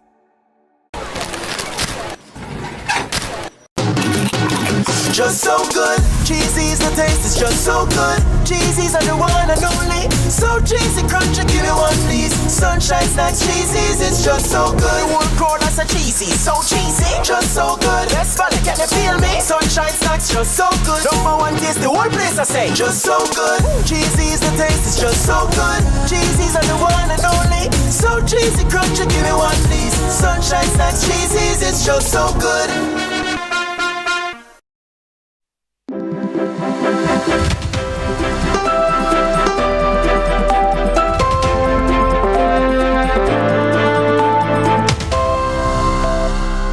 morning. Welcome to Morning News. I'm TK Dawkins. All businesses, large and small, must have in place a sexual harassment policy by the end of the year, this year. But are the big businesses ready? And for those who aren't, how much time do they need to get their houses in order? Lead story last evening welcomed Dr. Karen Carpenter, Senior Lecturer and Head of Institute for Gender and Development Studies, Mona Unit, and Wayne Chen, Chairman of the Jamaica Employers Federation, for their assessment of corporate Jamaica's readiness. Been working closely with the help of the International Labour Organization, at least since 2021, and perhaps even earlier because over the years. We have conducted many trainings and seminars, workshops, talks, but we talk to hundreds, we don't talk to thousands. So for the hundreds we talk to, and for those who may be paying attention to the different press releases in the media, those are fine, but we're preaching to the choir in a sense. And I'm talking the reality out there now of the thousands more who I don't think it has sunk in. Culture change is always a challenge. It is not just about following legislation, typing something and printing it. We have to change our mindsets about what constitutes a safe environment for workers of all sizes of businesses. So no, I certainly don't expect that we are not going to abide by the law, but it requires that public education. It requires that we examine what exactly is sexual harassment, because this is a peculiar piece of legislation. If you consider that the person making the claim is a person who determines whether or not they've been harassed, this is something that Jamaicans have not grappled with. You cannot decide that you've harassed someone. They have to decide, and the definition under the law is quite simple, quite easy, quite manageable, that this is unwelcome sexual attention. So for once, we have a law that resides with the complainant and their response to the attentions and behaviors and the 9 forms of sexual harassment. The late Morant Bay councillor Rohan Bryan was laid to rest on Sunday. His widow and supporters stood in solidarity, demanding answers from the healthcare providers at the Princess Margaret Hospital, where the late councillor was being treated. Courtney Lewis has that story.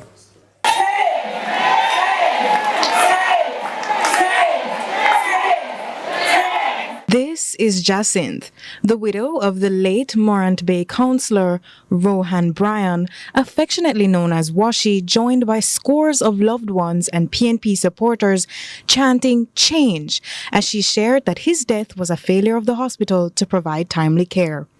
Mourners reflected on the life of the councillor at his funeral on Sunday. Opposition leader Mark Golding also paid a tribute.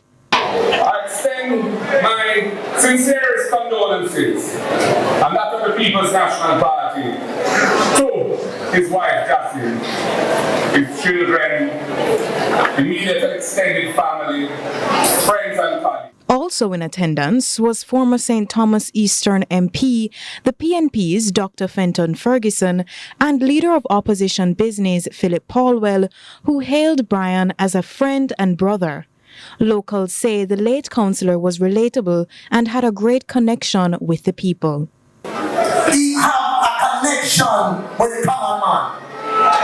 Anyone could approach Washi Bryan on the street. As I said before, he was the coolest guy in town. The 58-year-old succumbed to a heart condition in April. Courtney Lewis, CVM News. Meanwhile, the Southeast Regional Health Authority, SARA, is advising that an investigation is ongoing surrounding the passing of the late councillor Rohan Bryan. Prior to his passing, he was admitted for care at the Princess Margaret Hospital, the PMH. SARA says it was notified of a protest at the entrance of the health facility on Monday relating to the death of the councillor. In responding to the protest, Regional Director Errol Green has advised that the matter is being investigated. He notes the SARA's board will be advised as soon as investigations are completed. In the meantime, the statement notes the management of the PMH have met with Mr. Bryan's widow and a family friend to discuss the matter and advise that the findings would be shared. SARA is assuring all efforts are being made to ensure patients accessing the various public health facilities receive the best possible care. Over in sports, Arnett Gardens striker Fabian Reed is in high spirits after being called up to the Reggae Boys squad for the upcoming World Cup qualifiers. In a release on Monday, the Jamaica Football Federation announced Reed replaces Corey Burke in the squad. Reed scored 13 goals in 18 matches in the Jamaica Premier League last season and has made 10 friendly appearances for the Reggae Boys, scoring 3 goals. The 32-year-old says he's looking forward to make an impact in the first qualifier against the Dominican Republic at the National Stadium on Thursday and away to Dominica on Sunday. It's a World Cup qualifier, and this is a big one, so never, we have to get it together because we really want to qualify because from 90 till now, you understand? So I think this is the right time now, and we always dreams to bring Jamaica the World Cup, and I think we dream about it, and it coming to pass, you understand? So I just want to get the chance to just deliver for the country. And that's it for Morning News. Join us again at noon for more news at CVM. So I'm TK Dawkins. Sunrise continues after this.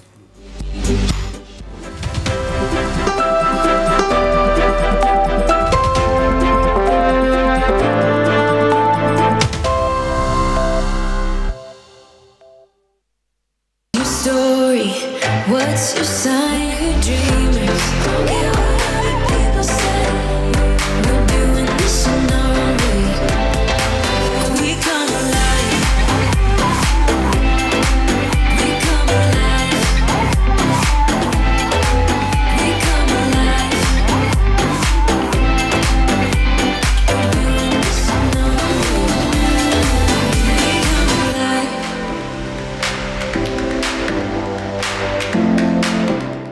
Our days get a little complex sometimes. Often so many things make sense, yet so many do not.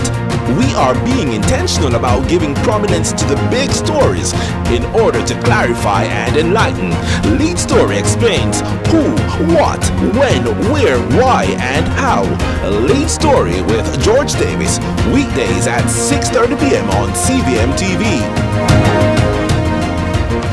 I'm Celine Gordon, host of Holy Road. Hey everybody, what's up? It's your boy John Mark Wigan, host on the show Holy Road. Listen, people need to know what's happening in the churches and in ministry in all of Jamaica. It's an absolute blessing. We're really excited to share this. Tune in to CVM See It Happen. I am the only God. What's up, we fix our business fair, you know? More comfortable.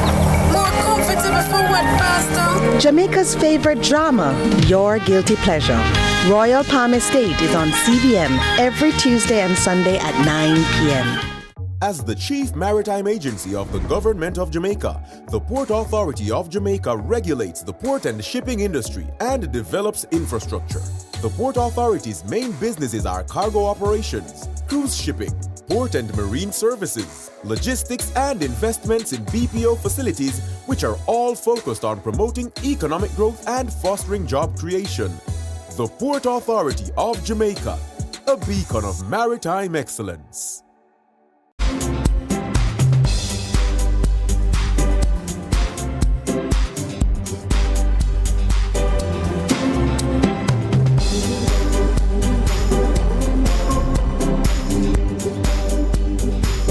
It is 12 minutes after 7 o'clock, and of course, the Port Authority takeover continues on Sunrise. Now to tell me, when you hear aye, aye, Captain, what do you think of what comes to mind? Of course, this morning we're on board with a dispatcher at the Port Authority of Jamaica. His name is Jonathan Smith, and we're going to do a little bit of a day in the life to better understand the role of the dispatcher at the Port Authority of Jamaica. Morning, Jonathan. How are you doing? Good morning. Good morning. Great. So, first, before we even talk about how did you get into this role? You go to school for this? Well, I studied at the CMU. I studied navigation, and then I went to sea, and then I applied at the Port Authority, and got the position. Yeah. So when you hear the role of dispatcher, what do dispatchers do? All right, so we communicate with shipping agents and the pilots to ensure safe navigation of ships within the Jamaican ports. So we were talking about pilotage and that role earlier, but you play a critical role with the pilots, because if the pilots are not talking to the right people, then you could have chaos. A lot of chaos. So what happens is that the agents liaison directly with the ships, and they give us the information, the type of ships, the date, time, all of that, and then we pass that on to the pilot.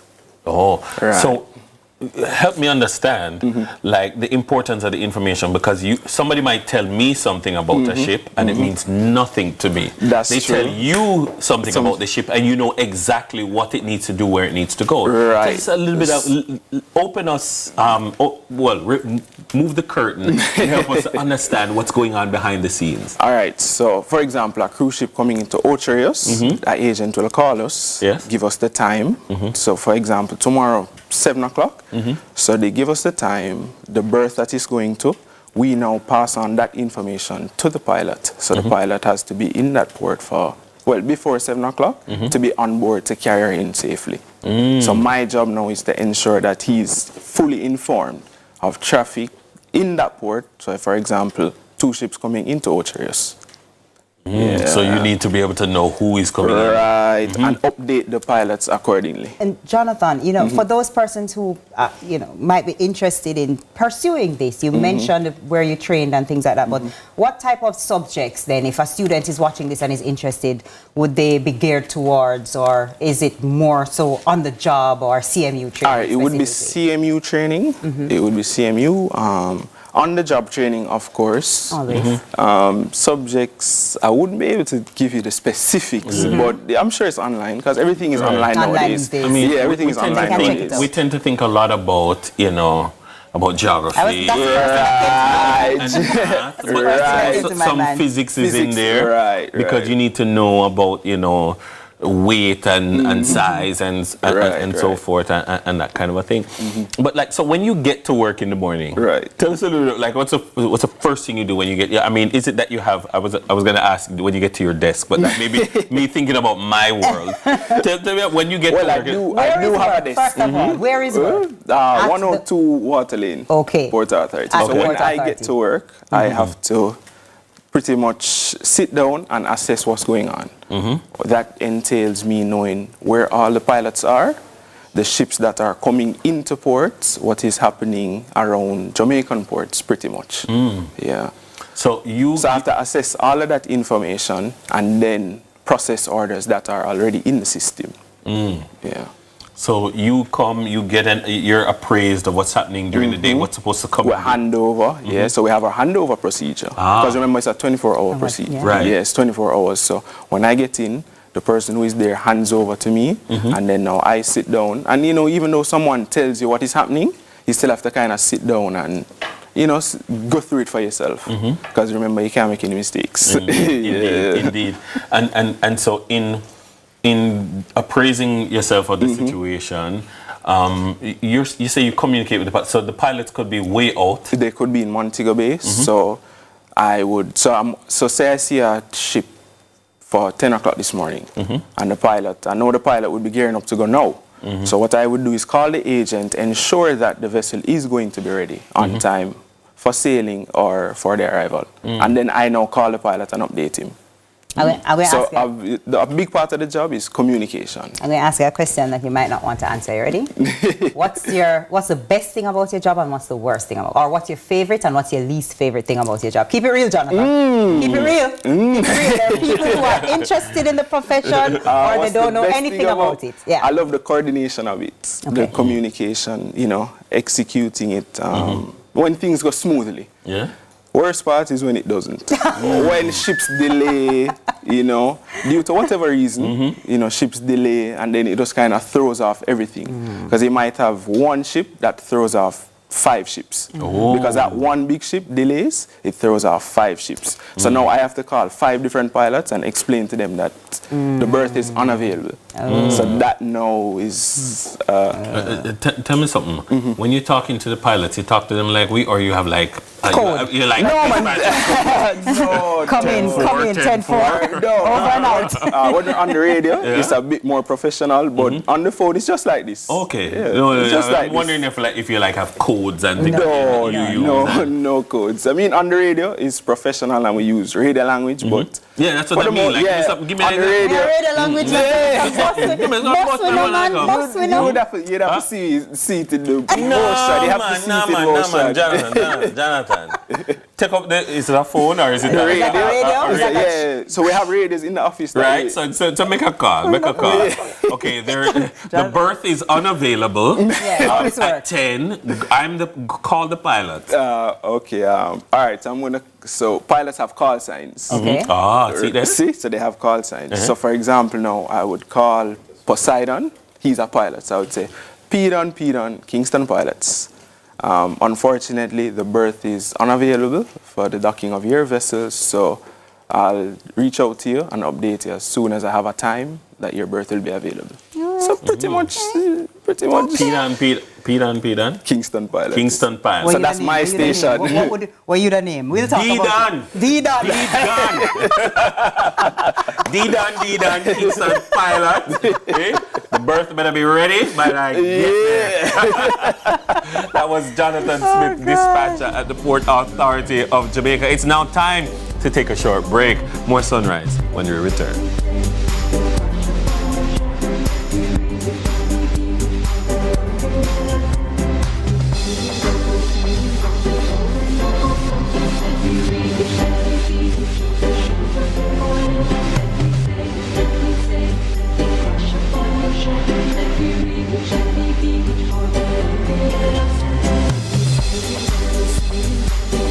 The Chief Maritime Agency of the Government of Jamaica, the Port Authority of Jamaica regulates the port and shipping industry and develops infrastructure. The Port Authority's main businesses are cargo operations, cruise shipping, port and marine services, logistics and investments in BPO facilities, which are all focused on promoting economic growth and fostering job creation. The Port Authority of Jamaica, a beacon of maritime excellence. Our days get a little complex sometimes. Often so many things make sense, yet so many do not. We are being intentional about giving prominence to the big stories in order to clarify and enlighten. Lead Story explains who, what, when, where, why, and how. Lead Story with George Davis, weekdays at 6:30 p.m. on CVMTV. Jamaica's favorite drama, Your Guilty Pleasure. All that having a baby now is going to do for you is make you a prisoner of this apartment. Long run shot, kid. Royal Palm Estate is on CVM every Tuesday and Sunday at 9 p.m. What's your story? What's your sign? You're dreamers. Don't care what other people say. We're doing this in our own way. We come alive. We come alive. We come alive. We're doing this in our own way. We come alive.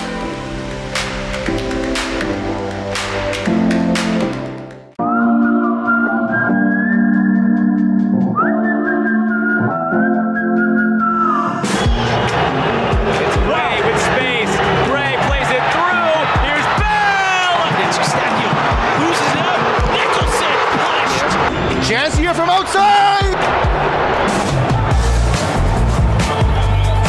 Raise ball into the middle, it's a free header, and it's a goal!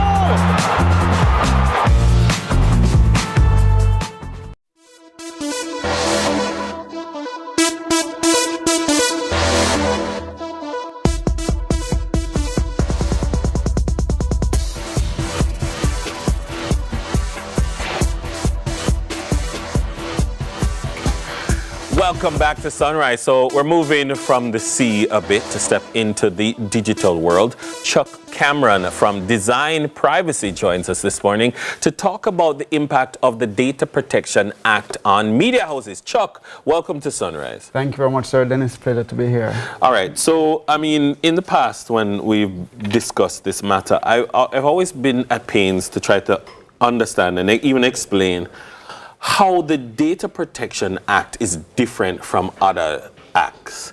Because most acts say, don't do that, don't do that, don't do that, don't do that, don't do that. But the Data Protection Act kind of says, don't do that, do that, do that, do that, do that.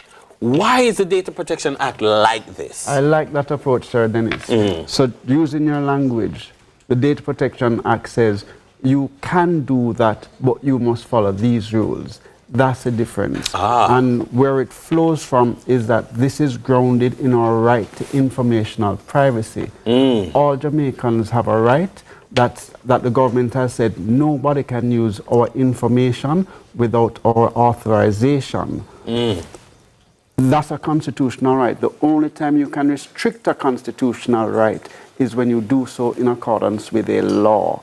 So the Data Protection Act is that law, contrary to what people think, that allows you to process personal data. So it's not don't do that. It says you can do that, but you must. Yeah. Okay, but then I have some challenges because media houses, our job is to put out information and collect information and share information. And in the past, sometimes media houses have gotten into trouble for how they've shared information. Media houses collect information. What you're saying to me is that the Data Protection Act mandates any business or entity that collects people's information to handle that information in a particular way. How does the Act impact what media houses do every day? Well, what media houses do every day that is of great concern is your sources of information and the nature of information you disclose.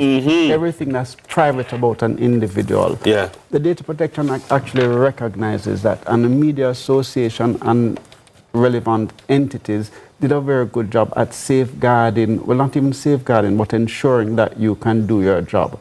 The Data Protection Act actually says you are not bound by the same sort of data processing standards as other controllers, in that you do not have to notify a data subject when you are processing their data. There are a lot of exemptions that you benefit from as a result of being a media house. So the legislation, again, it tells you you must do this, but you can do this, but follow these rules. So while you have certain exemptions, you are still expected to put safeguards in place as to how you process the personal data. But your obligations to disclose to the data subject that you're processing their data and where you get it from, you're exempted from those things. Okay. So in the Data Protection Act, there is this matter of a data protection officer, which I like that companies, need to be guided in how they process and use people's information. Do media houses need to have a data protection officer?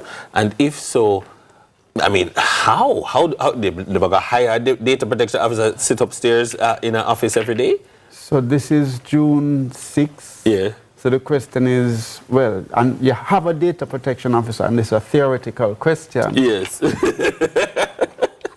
Quite so. Right, so just but from an academic purpose, yes, all media houses process extremely sensitive personal data, and as such must have a data protection officer. This data protection officer can either be in-house, in terms of you hire someone or appoint someone to be a data protection officer, or you can use third-party expert services. Okay, so you can hire a consultant. Correct. Well, not even a consultant. In this case, you hire someone to act as your DPO. And there's a distinction, because we're at the beginning, there's a distinction between a consultant and a DPO, because a consultant would usually help you set up your data protection compliance framework, where a data protection officer is a statutory position that has a statutory responsibilities to execute.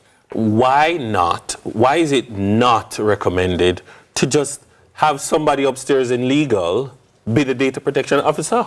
Because an auditor can't audit himself.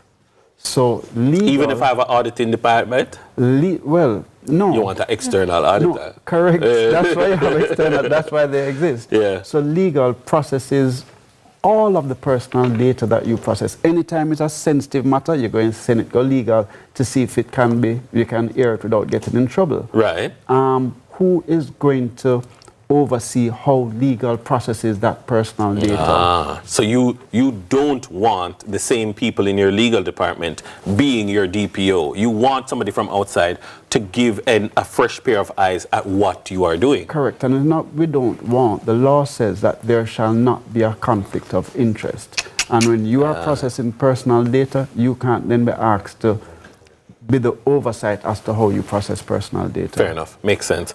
Final question then, design privacy. I like the name. The design privacy, what is it that you do? Well, we help data controllers solve their compliance issues. We help companies put themselves in a position to register and maintain their data protection posture.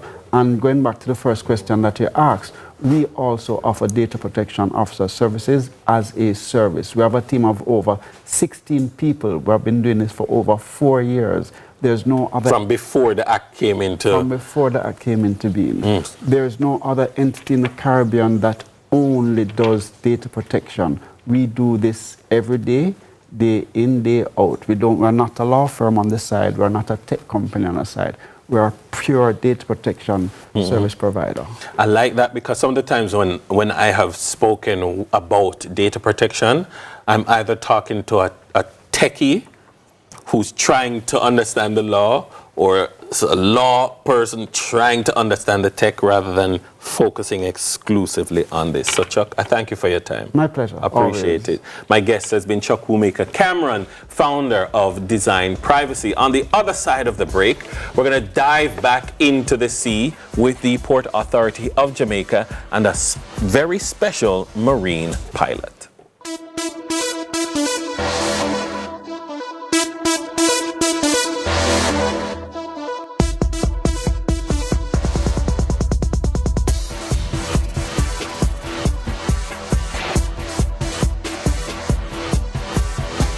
Employers and householders. Access the Hard NSTA Trust Skills Registry today to employ trained and certified skilled professionals. The time by heart is 7:30.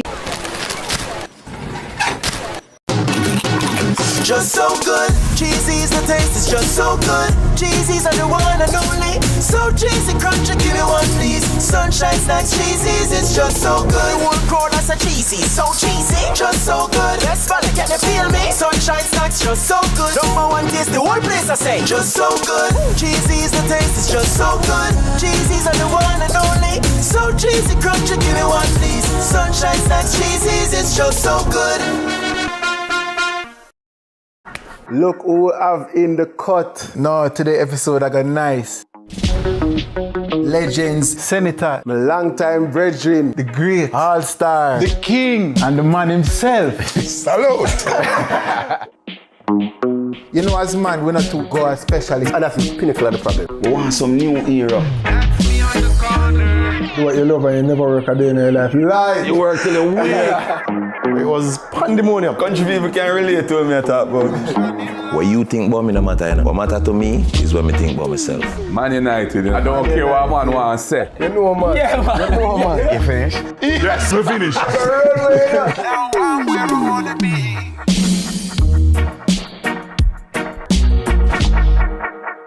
The Cut is brought to you by Flow and Guinness. Copa America 2024 is coming to you this summer, right here on CVMTV. That's right, you get big-side access from the comfort of your home so you can catch all the live action. Tune in and watch as Brazil, Argentina, Jamaica, USA, and more battle for Copa Supremacy. Tournament kicks off on June 20 and runs through to July 14. Cheer on the boys and see the goals and drama of Copa America happen live on CVMTV.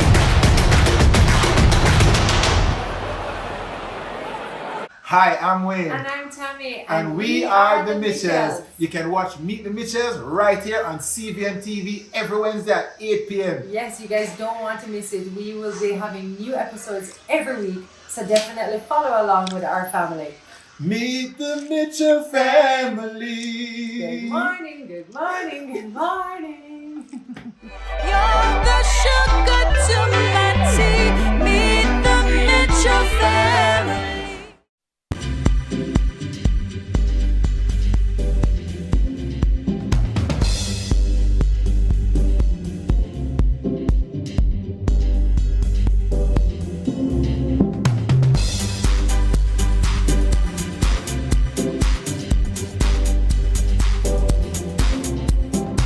So we had a day in the life of a dispatcher, and now we're diving into the day in the life of a marine pilot. So joining us this morning is senior pilot at the Port Authority of Jamaica and the president of the Marine Pilots Association, Cyprian Fuller. Welcome to Cyprian, morning. How are you doing? Morning, not too bad. Morning. Earlier, when I asked the question about training, and I heard that we have 7 pilots in training, and I realized by just the way she said 7, I realized this is not a skill that a lot of people have. So even the fact that you have 7 in training sounds like a lot. How many of you are there presently? We're 22 pilots currently. 22? Yes. Wow. And so, again, it's a specialist skill. Tell me a little bit about, that specialization and how long it takes for you to really get good at it to be a pilot. Okay, well, a marine pilot is basically skilled mariner that is trained and practiced in close quarter maneuvering and navigation. We bring vessels alongside safely to assign berths around the ports around the island. We basically are certified by the Port Authority to do so, and we go on board as in an advisory capacity to the masters during their transits of the ports. So this is a location-specific post then, because, for example, you couldn't just get up there and say, move to a different country and become Right. Right. So help me understand. As a marine pilot, as a Jamaican marine pilot, there are ships that are coming from abroad that don't know Kingston Harbor. Correct. Or that don't know Ocho Rios or Falmouth or Montego Bay. That's correct. It is your job when they get in certain proximity to go out to them. That's right. And then you pilot in. That is correct, yes. So you don't stay like in an office and say, move to the left, 10 clicks to the left, 10 clicks to the right, nothing like that? No, definitely not. And so you know the space, and so you take the ship where it needs to go. Pretty much. In putting it in layman's terms, yes, please. There's no way I could walk through your house in the middle of the night without hitting something over. Yeah. But you could do it, right? Yes. Well, there you go. So that's where we come in. So then, Cyprian, that means that you can pilot a cruise ship, what am name that bring in the containers again? The cargo ships, all ships? All of them. Yes. When we use the word pilot, sometimes I don't think you are the equivalent of, like, in the airline industry, that big bird in the sky, like, you are piloting a massive vessel on the sea. Like, but where do you start? Well, once you're accepted as a trainee pilot, you're then enrolled in the apprenticeship program. It takes about 3 to 5 years to complete. They go through classroom sessions, onboard ship movements with pilots to get hands-on training, and after which they go through rigorous examinations, oral and written, to certify themselves. And once they've passed, they get a competence, and then the Port Authority issues a license. So, when you discover that you are interested in this thing, or maybe you went to CMU. That's correct, yes. And you now are deciding where to branch off, or sometimes I guess CMU causes the cream to rise to the top, and people will find their way in different areas. You find your way to being a pilot, and you've never piloted any marine vessel before, so now you start off with a small, like, how do you get the feel for it? Well, once you are licensed as a pilot because you go through the apprenticeship program. So Right, we so they basically take teach us you. there. We basically teach you how it's done. You learn where the navigational aids are, the dangers are, and you kind of understand ship handling and maneuvering. Right. So this is what we teach. Right. And once you are adept in it, as I said, you get your certificate of competence. Right. Because it's then- one thing to learn. Follow me. It's one thing to learn about a little boat, and then it's another thing to learn. When you go out at Maiden Key and one of those vessels is taking you out. Right. That's another level. Right. And maybe someone's yacht is another level. And Well, there you go. We basically have tiers. So we have like a junior pilot and a senior pilot. So basically, when you just start, you have a limited tonnage of ship or limited size of ship that you can handle. And then once you've had a certain amount of experience, then you can apply to become a senior pilot. And once you're approved, then your license is unlimited. How long have you been doing this now? I have been a pilot 23 years. For 23 years. What type of person would you say this is suited more for? Because I'm all about people who are interested but not sure. Outgoing. In other words, you can't be one-track minded. You have to be very open, and you have to think outside the box. Because no two jobs are the same. At no point in time do I do the same thing twice. It never happens. Because the wind conditions are different. Everything The vessel is different. The sea weight is different. That's correct. The number of people on the ship at a particular time, That's correct. Yes. Wow. Yes. What is the most difficult type of ship it is to pilot? What's the easiest for you personally? I would say the most difficult would be a tanker. I get petroleum tanker, loaded petroleum tanker. Because you have all of that going. Yes, correct. And it has a momentum that it keeps going. It takes a little while to stop. So it's a different kettle of fish. Sign me out. No, not me. Better you than me. You know when the truckers are driving on the highway and they have to know how to come off the highway because you have that force. That is it. But all of that is math that you have to be able to calculate and all that. No, it comes with experience. After a while, you know what to do, when to do it, and how to do it. It takes a little time though. But it's comparison to a Leland truck as opposed to a car. So you know when you're in a car, you press your brakes and you slow down and you stop. You have to brake further up the road. But in a truck, there are no waves pushing me on the road. You know what I mean? There's no breeze that affects my Leland truck. So you are on your own with that for sure. But that's awesome. It is now 20 minutes to 8 o'clock. You have a geography student in 6th form watching this conversation. They've applied to the University of West Indies to go and study geography, for instance, or to the CMU. They're trying to decide, is this for me? Sell it to them. As president of the association. You see the young people, you know the senior man, them, the young people who are just coming in. Sell it to them. Well, I think the job gives you an opportunity to impact the country's development. As it is, what we do, we're entrusted with bringing these large vessels carrying goods that manufacturers, retailers, wholesalers, the economy is actually waiting on to bring to market. So I think the job itself plays a very important role in the development of the country. And if you want to be a part of that, it's a good way to start. On that note, thank you so much for your service. Thank you very much. Thank you very much. That was Cyprian Fuller, Senior Pilot at the Port Authority of Jamaica. He is also President of the Marine Pilots Association. When we return, it's time for the Marine edition of Sunrise Freshers. Okay. We'll be right back. Let's see how that goes. I like it.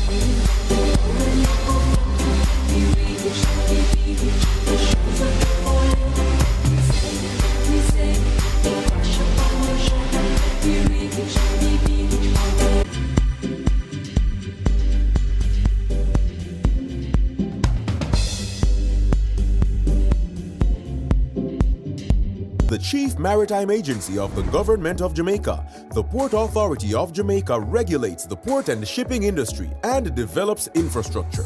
The Port Authority's main businesses are cargo operations, cruise shipping, port and marine services, logistics and investments in BPO facilities, which are all focused on promoting economic growth and fostering job creation. The Port Authority of Jamaica, a beacon of maritime excellence. Jamaica's favorite drama, your guilty pleasure. All that having a baby now is going to do for you is make you a prisoner of this apartment. Long run shot, kid. Royal Palm Estate is on CVM every Tuesday and Sunday at 9 p.m. What's your story? What's your sign? Who dreamers? Don't care what other people say. We're doing this in our own way.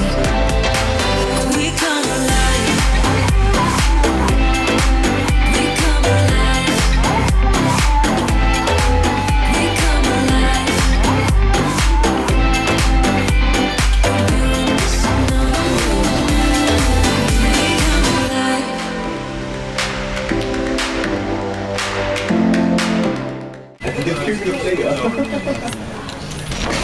We are in Hague Heights in Trelawney and we're looking for Cheyenne. She's a baker, but I'm interested in finding out more about the journey that this Jamaican, has started. But more importantly, is really for the cookie. We're there to eat the cookie them, the free cookie them. We are here for that. So you bake cookie, catch the beat, and make some friend the cookie. You're like, you want a cookie? You get a cookie. You want a You get a cookie. Never in my life did I actually think I would be in my corner office today, baking for a living, getting to do what I love to do. Nice. Hey. Hey. Hey. Oh my God, that's so Really good. Really good.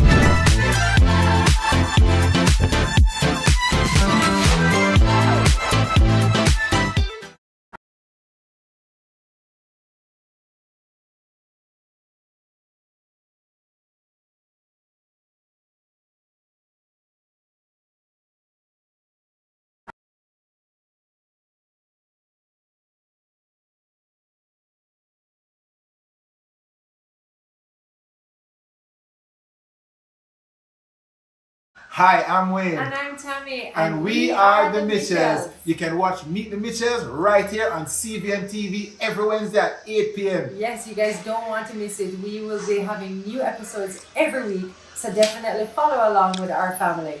Meet the Mitchell family. Good morning, good morning, good morning. You're the sugar to my tea. Meet the Mitchell family. Jamaica's favorite drama, your guilty pleasure. All that having a baby now is going to do for you is make you a prisoner of this apartment. Long run shot, kid. Royal Palm Estate is on CVM every Tuesday and Sunday at 9 p.m.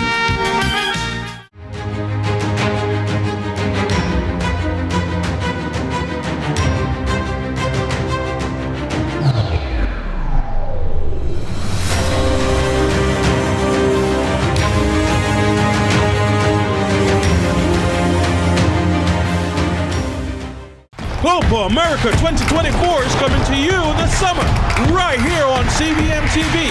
That's right, you get big-side access from the comfort of your home so you can catch all the live action. Tune in and watch as Brazil, Argentina, Jamaica, USA, and more battle for Copa supremacy. Tournament kicks off on June 20 and runs through to July 14. Cheer on the boys and see the goals and drama of Copa America happen live on CVMTV.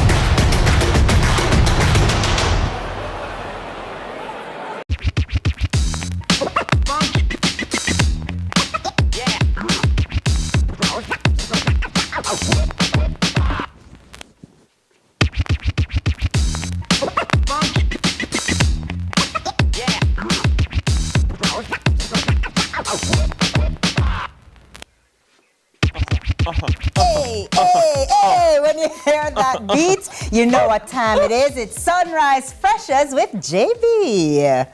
Hey, good morning everyone and welcome back to Sunrise. You know, once you're seeing me, it's time for Freshers. And the energy is amazing in studio this morning because we have the faculty and students from the Heinz Simonich School in Ironshore, Montego Bay. Faculty, welcome. Students, welcome. So I hope you're feeling ready, right? Yes. You're ready to? Yeah, you're feeling good. You're going to beat teachers this morning? Going to beat them? Of course. Yeah, so test the buzzer for me, please. Just test that, yeah? Your time, yeah. So before we get into it, let's do our nice intro. So you're going to tell me your name and the freshest fact about you. So something no one else knows about you.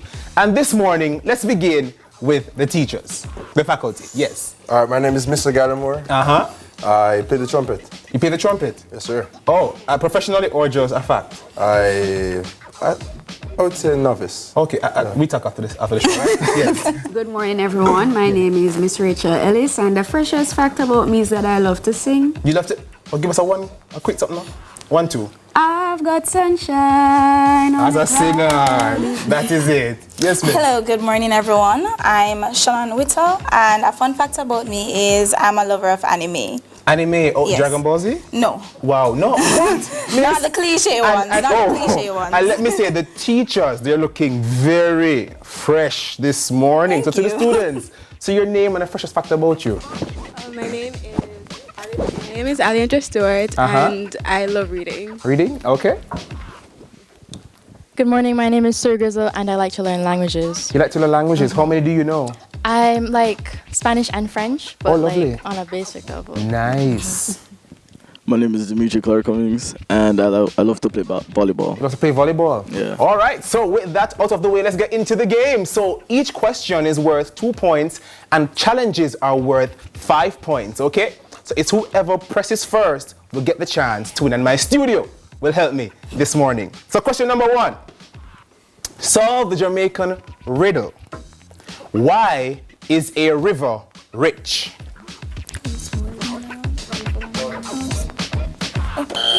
Yes. Because it's full of minerals? No. Do you want to try?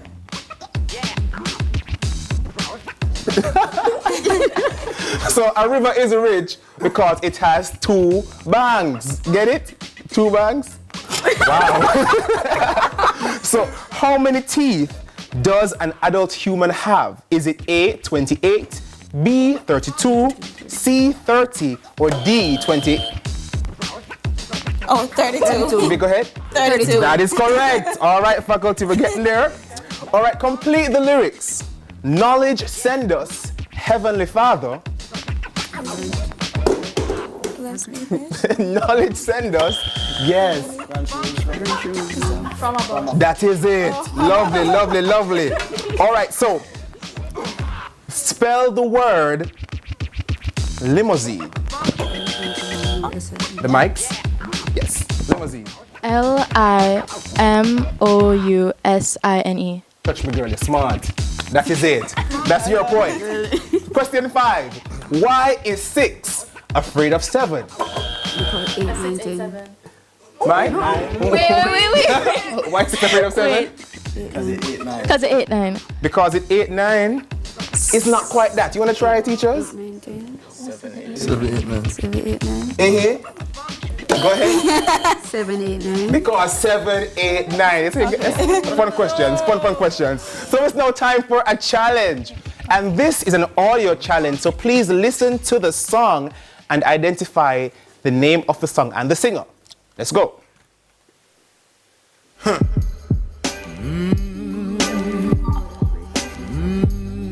Hey. Anybody know? Anybody? At any time. Okay. Faculty. Lord, I Pray by Wayne Marshall. Judges, can we give them that one? The artist is right. Yes, all right, we give it to them. So that's 5 points for the teachers. We're moving on. This type of food cures all Jamaican illnesses. Is it water, porridge, soup, or tea? Students. Mike? Tea. That is correct. All right. Who discovered electricity? Was it A, Isaac Newton, B, Nikola Tesla, C, Michael Faraday, or D, Benjamin Franklin? Benjamin Franklin. That is correct. Benjamin Franklin. What is the world's largest ocean? Is it the Atlantic Ocean, the Indian Ocean, the Pacific Ocean, or the Southern Ocean? C. That is correct. Pacific. Students. All right, students, we're getting there. All right. So what is the Jamaican name for stamp and go? Saltfish fritters. That is it, girl. Saltfish fritters. Yes. What is the biggest animal in the world? Is it the African elephant? Is it the blue whale? Is it the saltwater crocodile? Or is it the white rhinoceros? Blue whale. Blue whale, that is correct. And I think now it's time for another challenge. And this challenge is a visual challenge. So please look at the monitors in front of you and identify what is being said on the screen.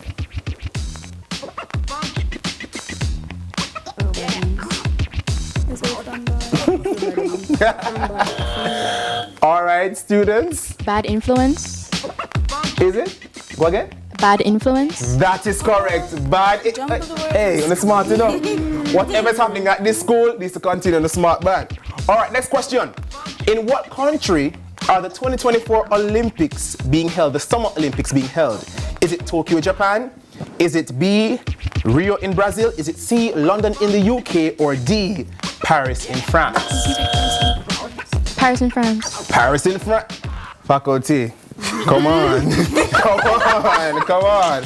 All right. The Atlantic and Pacific Oceans are connected by which man-made waterway? Is it A, the Panama Canal, B, the Amazon, C, the Mississippi? Panama Canal. The Panama Canal. That is correct. All right. We have some more questions here. Solve the Jamaican riddle. What goes up but never comes down? Is that age? That is correct. The answer is age. And we have more questions. Which planet is known as the red planet? Is it? No, I didn't take it to the options. Mars. All right. Mars. That is correct. Oh, so smart. All right, let's do one more challenge. And this challenge is, no, I'm going to say the dance. And the first team to buzz in will get to do the dance. All right? The dance is the bogle. All right? So let's dance. Yeah. All right, so that is 5 points for the students. And unfortunately, we have come to the end of the early morning game show this morning, and our winners are the students. 24-17. A match well played. A match well played. And thank you so much for being here on Sunrise this morning. So stick and stay. We'll be back with more Sunrise after the break.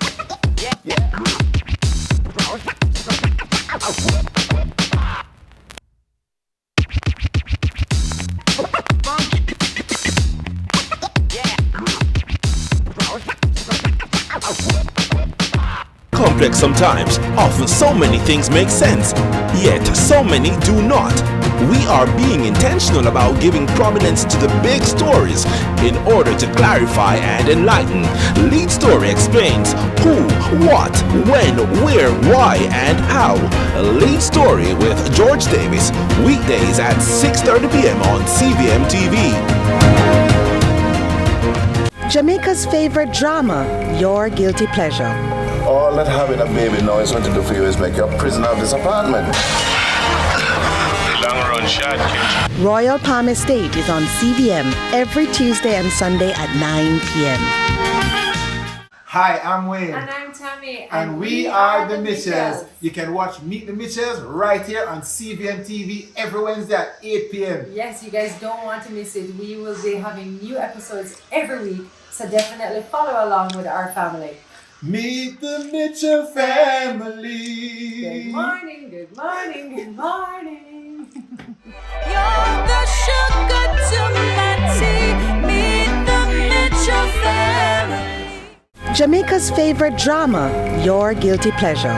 All that having a baby now is going to do for you is make you a prisoner of this apartment. Long run shot, kid. Royal Palm Estate is on CVM every Tuesday and Sunday at 9 p.m.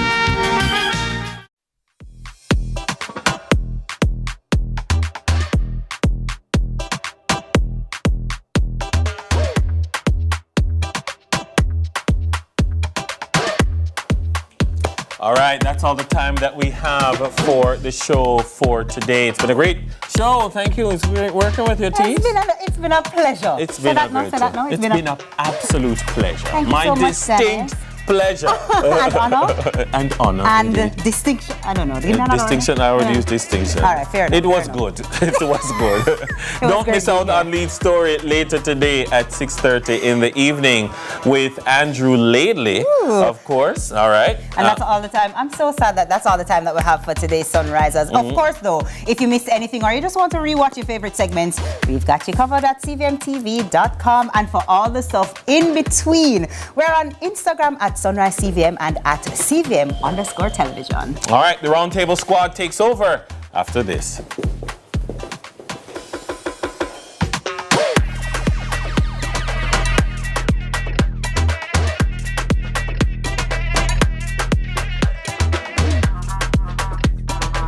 Our days get a little complex sometimes. Often so many things make sense, yet so many do not. We are being intentional about giving prominence to the big stories in order to clarify and enlighten. Lead Story explains who, what, when, where, why, and how. Lead Story with George Davis, weekdays at 6:30 p.m. on CVMTV. Jamaica's favorite drama, Your Guilty Pleasure. Listen to me, is it, Trevor Martin? I don't want you to gamble with my life or the lives of our children. Royal Palm Estate is on CVM every Tuesday and Sunday at 9 p.m.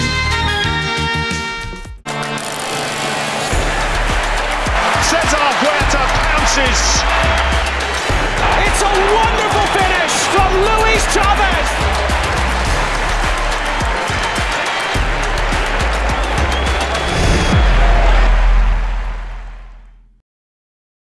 Bollywood has never been this good. Catch Made for Each Other weekdays at 12:30 p.m. on your drama station. Brought to you by Hyundai. Trust Hawkeye's Total Connect. Hawkeye, securing what matters most. Time by Hawkeye is 8 a.m.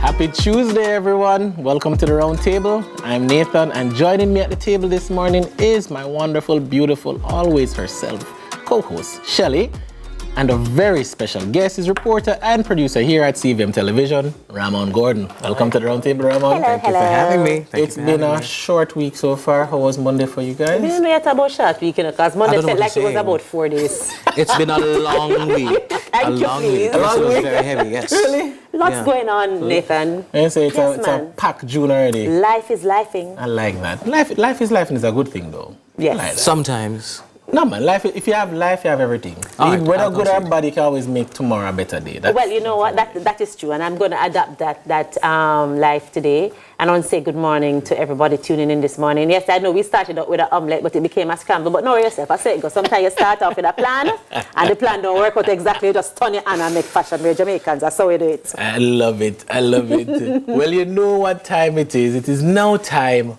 for our social buzz. Oh, yes.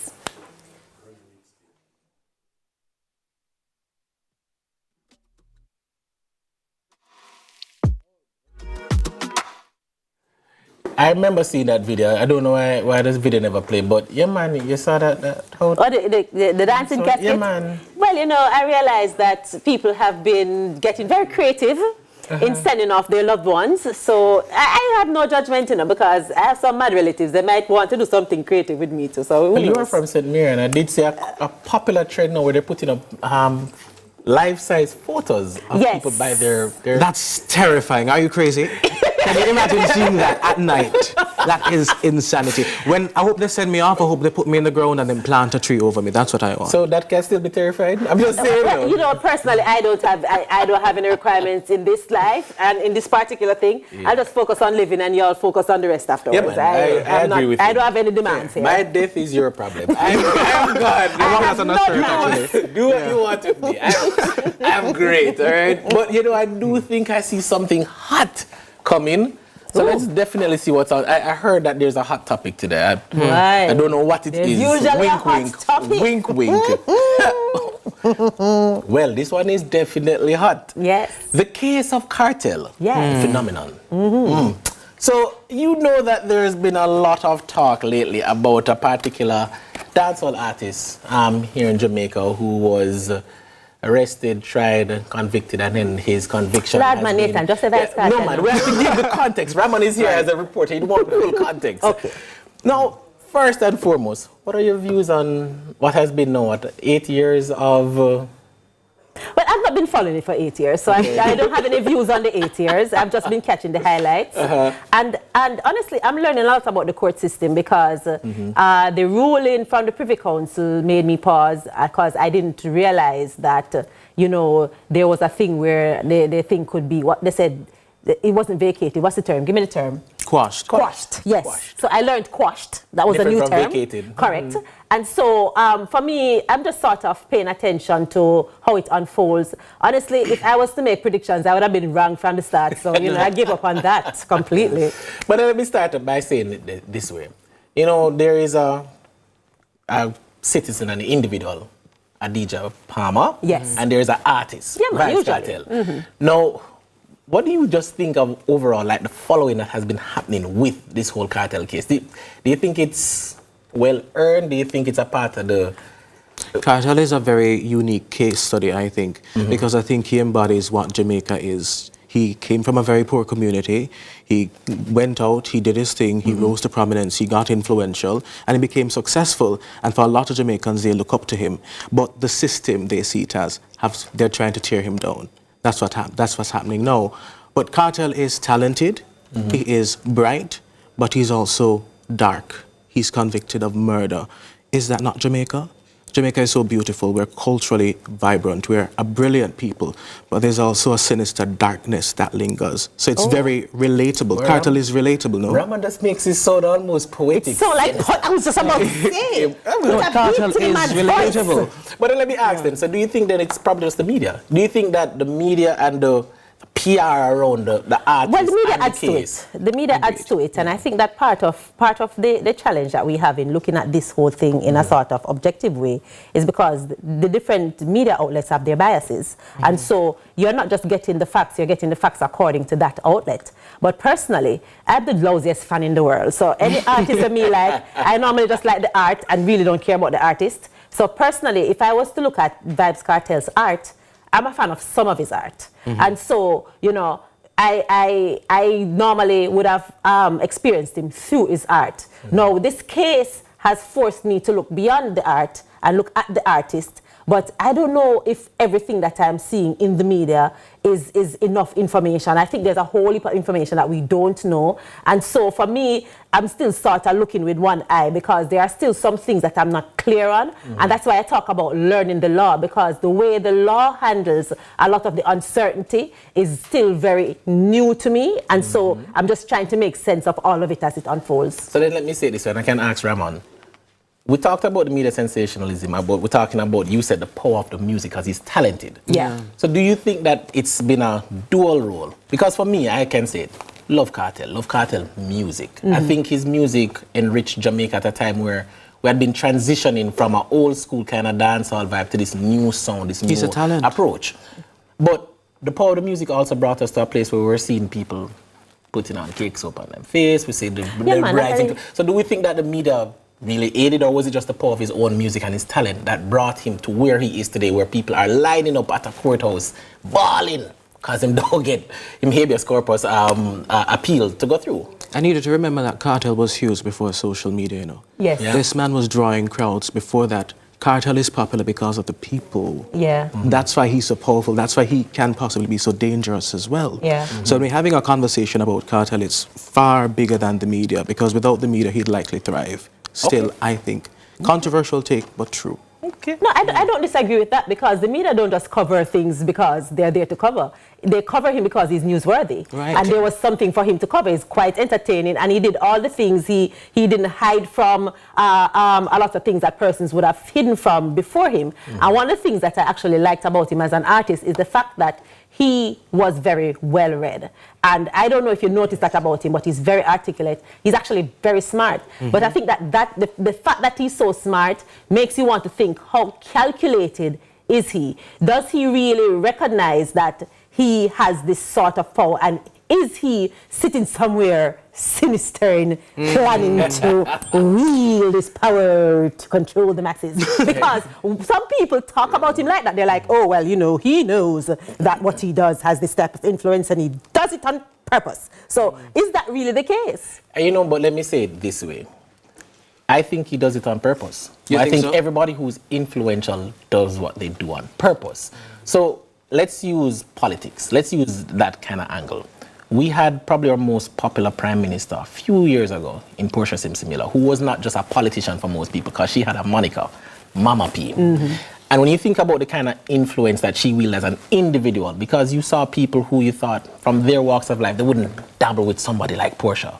They did. And I think what we're recognizing separately is that we've never really had an artist like Cartel, in my estimation. We've had popular artists, but we've never had artists that were moving products off the shelf. We've never had an artist that was causing children in school to behave in a particular manner, absolutely different from how they were just a few months ago. So I think what we saw was a music icon, if we want to use that term, recognizing his value, recognizing his power, and going, wait, let me check. Let me say this saying and see how many people take it on. And when they did, I have something here. And for me, one of the things I'll always go back to and saying is not necessarily the power of the music. It's the power of the person, the power of the influence. Yeah, but the things that you spoke about in terms of influence could also be spun as his business acumen. He was a good businessman. I mean, I don't remember Street Vibe Drum? Yeah. Like, he took a rum in Jamaica, where rum is very popular, and Jamaica has its own brand of very popular rums, and he was a main competitor in the market, even against some of the more, you know, longer rums that have been in the business for many, many years, and he was able to control a segment of the market, which was unheard of. So is it a case of, you know, he was just this sinister character wielding his power, or was he just a good businessman? Let me tell you, Cartel, very simply, is a great storyteller. So many things have been started with a very simple story, and he speaks directly to the people. Yes. He speaks about sex, and he speaks about drugs, and he speaks about family. He speaks about experiences, and these things resonate with very real Jamaicans, and he gets to them in a way they understand. That's why he's so influential. I don't think there is this sinister intent behind it. I don't think he's sitting behind a table thinking, and as he's penning Fever, XO, I'm going to control the masses. What are you doing today, Brain? No, you know, Cartel is speaking. Fever was trying to... No, but I think Fever was trying to get me to do something. I don't know if it was, you know, that. But, you know, Cartel is...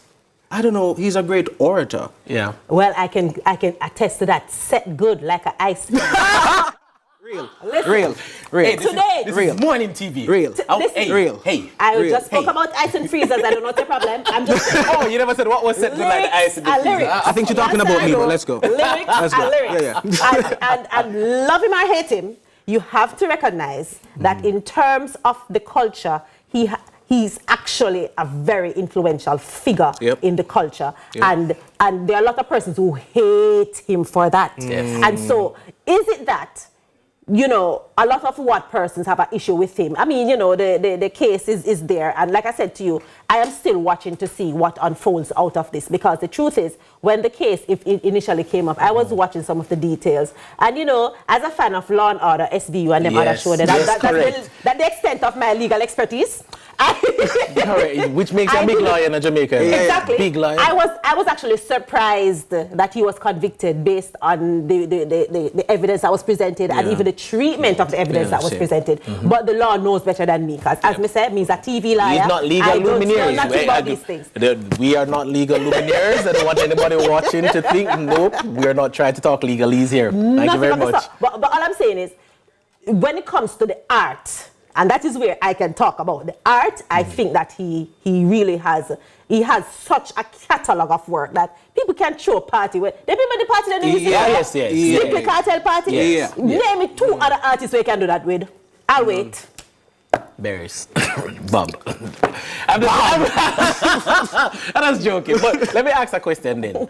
We are now still living in a new age, even from where he started as an artist. Do you think that social media has helped to heighten Not just the sensation around the artist, but also even the case. Oh, for sure. I mean, what social media did was brought everything in your face 24 hours. So even if you're not just getting it from one news outlet, there's so many people talking about it that you can actually binge watch all things Vibes Cartel and go down the rabbit hole and have a good social media time. So, of course. Yeah, and, and the reason I ask that is, I think one of the things that we're having as an experience now is that you're hit with all of this information. Yes. And I mean, Raman as a reporter can give you like the insights because you work on several media. You're looking from a wide spectrum. But you're learning so much more about this case than if this were during the time of the last famous trial that we had in Jamaica. I won't name what that is. But can you imagine that in this day and age that we're living in, everybody's become a lawyer. Everybody is there sitting down adjudicating. TV lawyers and social media lawyers. And we have to be careful with that as well, because a lot of the articles, leading up to the hearing that happened, however long ago it happened, was like it's a bail application. It wasn't a bail application, and people are like, God, Cartel going up for bail. It was a right of habeas corpus, and that's a completely different thing that I won't explain. But the way we talk about things in the media sometimes may mislead people and may lead them to do things that are not, appropriate, because there were police at the courthouse for a civil hearing. The appellant does not show up to court for a civil hearing, but persons thought because of reports in the media that he was going to be there, so we have to be careful. Yeah, that's true. So then I go back to just a simple point then. Do you think it's just the media, through a deliberate approach, trying to sensationalize to get more people watching? I don't think it's deliberate around Cartel. All the time, I don't think it's deliberate all the time. Are there deliberate instances of sensationalism? Absolutely. But a lot of the times, especially when we're talking about the legalese, there are inaccuracies because, well, a lot of the reporters aren't legal pundits. Okay, understood. And that's fair. Right, so sometimes it's a misinterpretation. Yeah, and that happens. Which is fair, which is fair. And for me, loving this debate, I think there's a lot more for us to unwrap when we come back right after the break.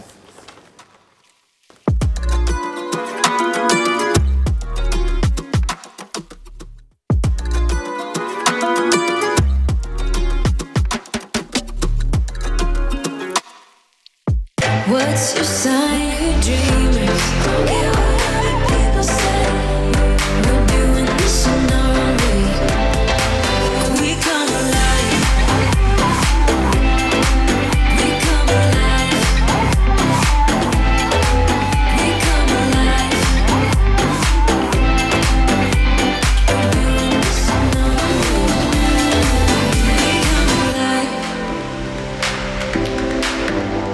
alive. Look who we have in the cut. No, today episode I got nice. Legends, Senator, my longtime brethren, the great, all-star, the king, and the man himself. Salute! As man, we're not to go as specialists, and that's the pinnacle of the problem. We want some new era. Do what you love and you never work a day in your life. Lie! You work till a week. It was pandemonium. Country people can relate to me I talk about. What you think about me no matter. What matter to me is what me think about myself. Man United, I don't care what man want to say. You know, man. Yeah, man. You know, man. You finished? Yes, we finished.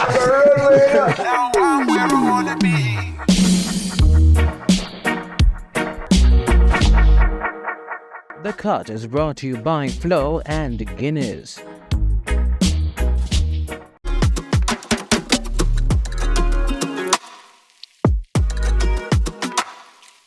Welcome back to the round table. This morning, the topic is the case of Cartel, the phenomenon. And we've been unpacking a lot of what has been said, especially around the case. Right. But I wanted to now talk a little bit more specific. I have a perception. Let me start it that way. I have a perception that person's notion of his guilt or his innocence has nothing to do with the evidence and has everything to do with where we sit in life.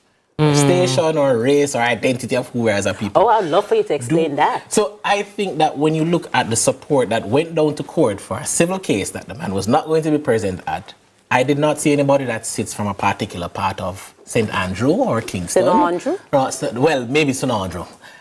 Do we believe that there is, at least by his case, a revealing of some of that culture and race identity issue that we have in it, especially how people look at the fact of him being innocent or guilty?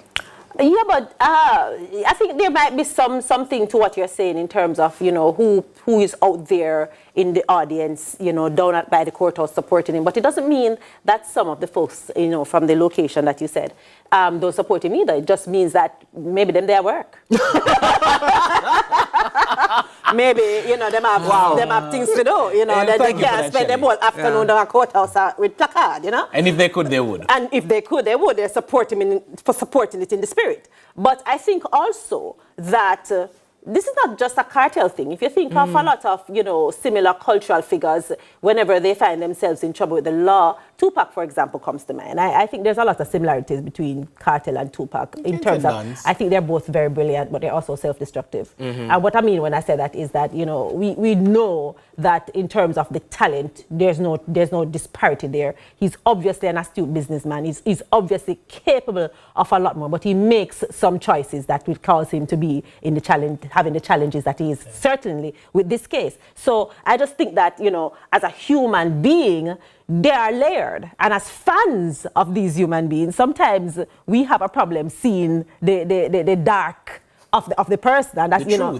the potential truth. But like Raman so eloquently say, you know, there is a darkness there, and love it or hate it, that's just a part of what we are talking about, and that's a part of the being that we're talking about. I keep telling you, Cartel is a cultural phenomenon, you know. He represents for Jamaicans the dream. He came from a very poor community. He worked very, very hard, became very, very famous, and then the system is trying to take him down. That's the general perception.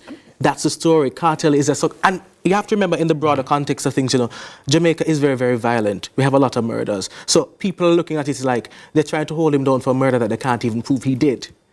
Do you understand? It's a much larger conversation to be had. And do we see murder and not crime like that in the way that the system may see? Because for me, I'll go to a place and say, when you're talking about the kind of following that you'd get, it reminds me of following that I've seen at court for certain men of a particular prominence in certain communities that are accused of certain activities within state.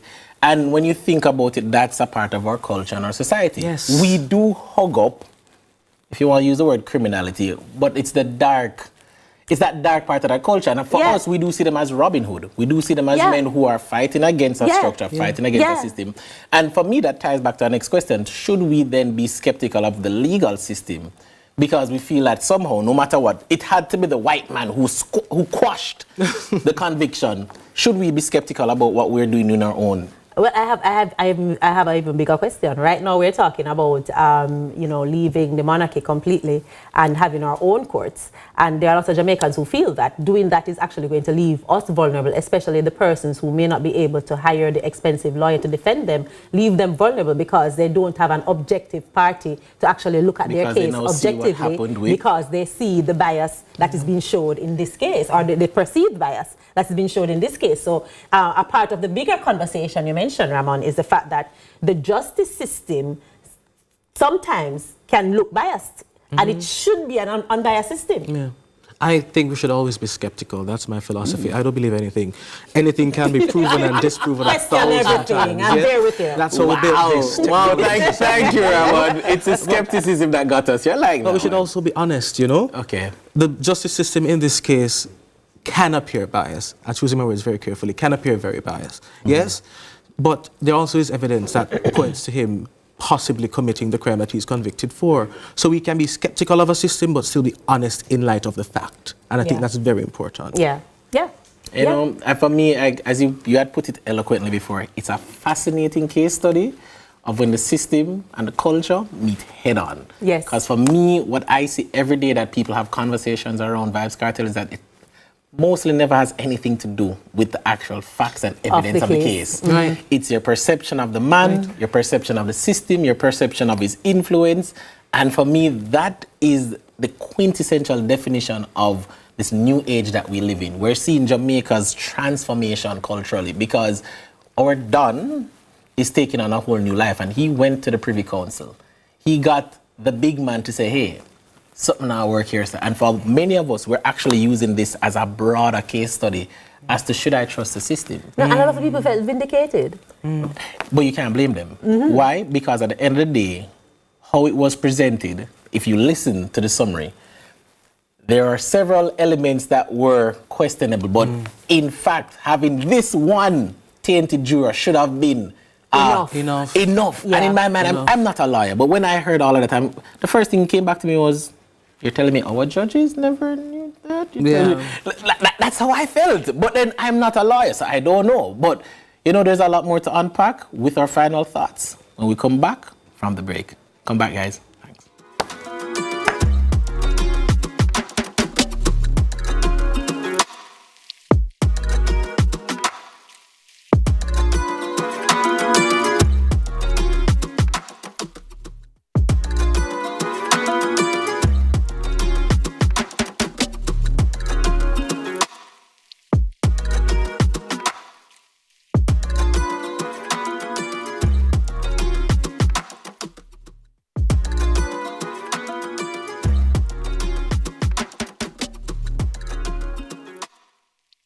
What's your sign? You're dreamers. Don't care what other people say. We're doing this in our own way. We come alive. We come alive. We come alive. We're doing this in our own way. We come alive.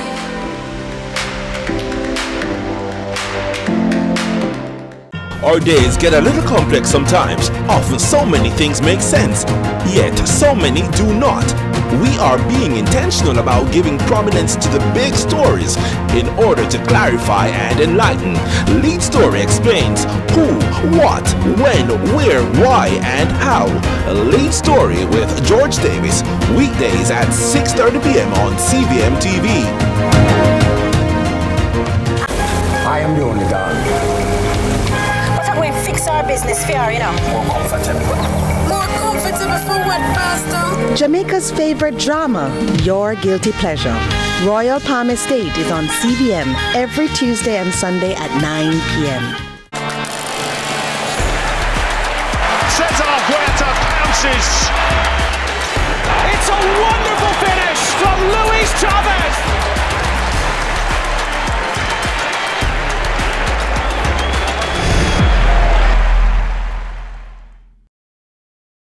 Copa America 2024 is coming to you this summer, right here on CVMTV.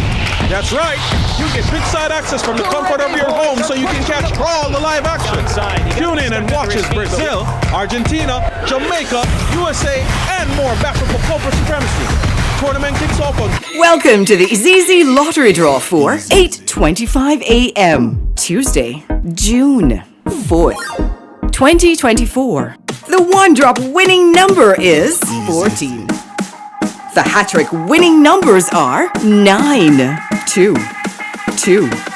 The four-play winning numbers are 0, 1, 6, 2.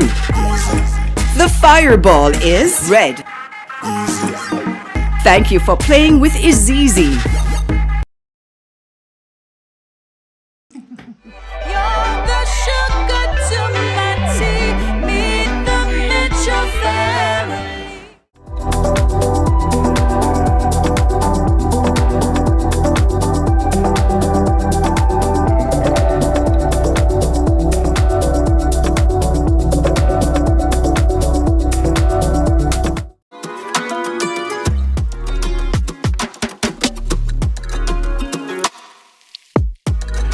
Thanks for staying with us. And you know, time flies when good things are happening and we're having all the fun in the break. But we do want to share with you what our final thoughts are on the topic. Raman, them survives Cartel, the phenom.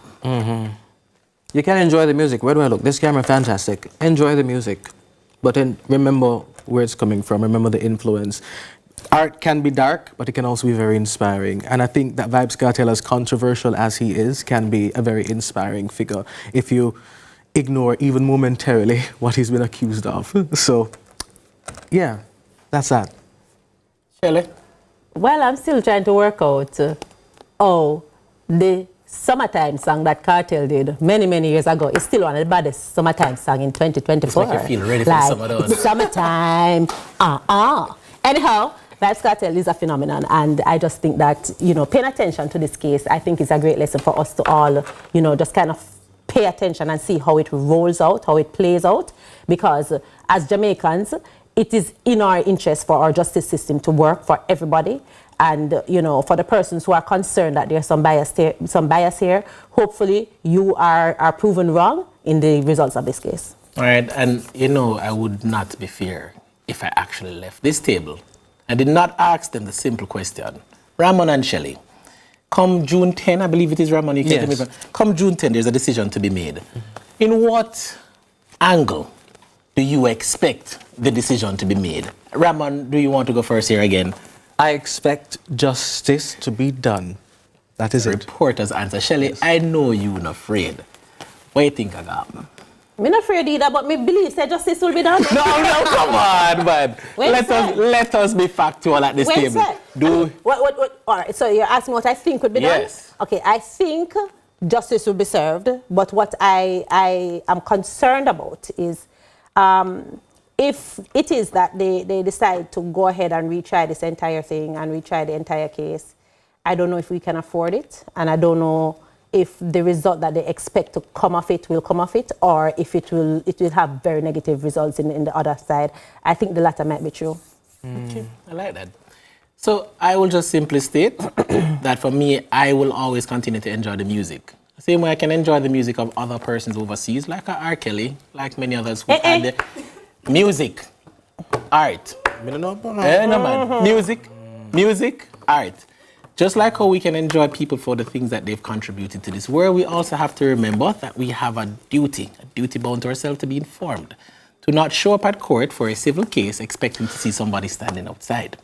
We should all appreciate the artist for the man that he is. We should appreciate the fact that he's brought to the table something that has helped to engender and build on our country, for me, because he's given us something good. And I ultimately want to say, free up the rest of your Tuesday and have some fun. That's a wrap for the round table. Thank you to our guest, Ramon Gordon, reporter and producer here at CVM, for bringing some insightful perspectives. And enjoy the rest of your Tuesday, guys. As you go forward into the world, remember, be good and be on purpose. And remember, June 10th shall be an interesting day for us all. Look forward to it. Thank you. Hold on steady, we're moving off at lightning speed, yeah. Take a seat and wait till I'm ready. I'm coming.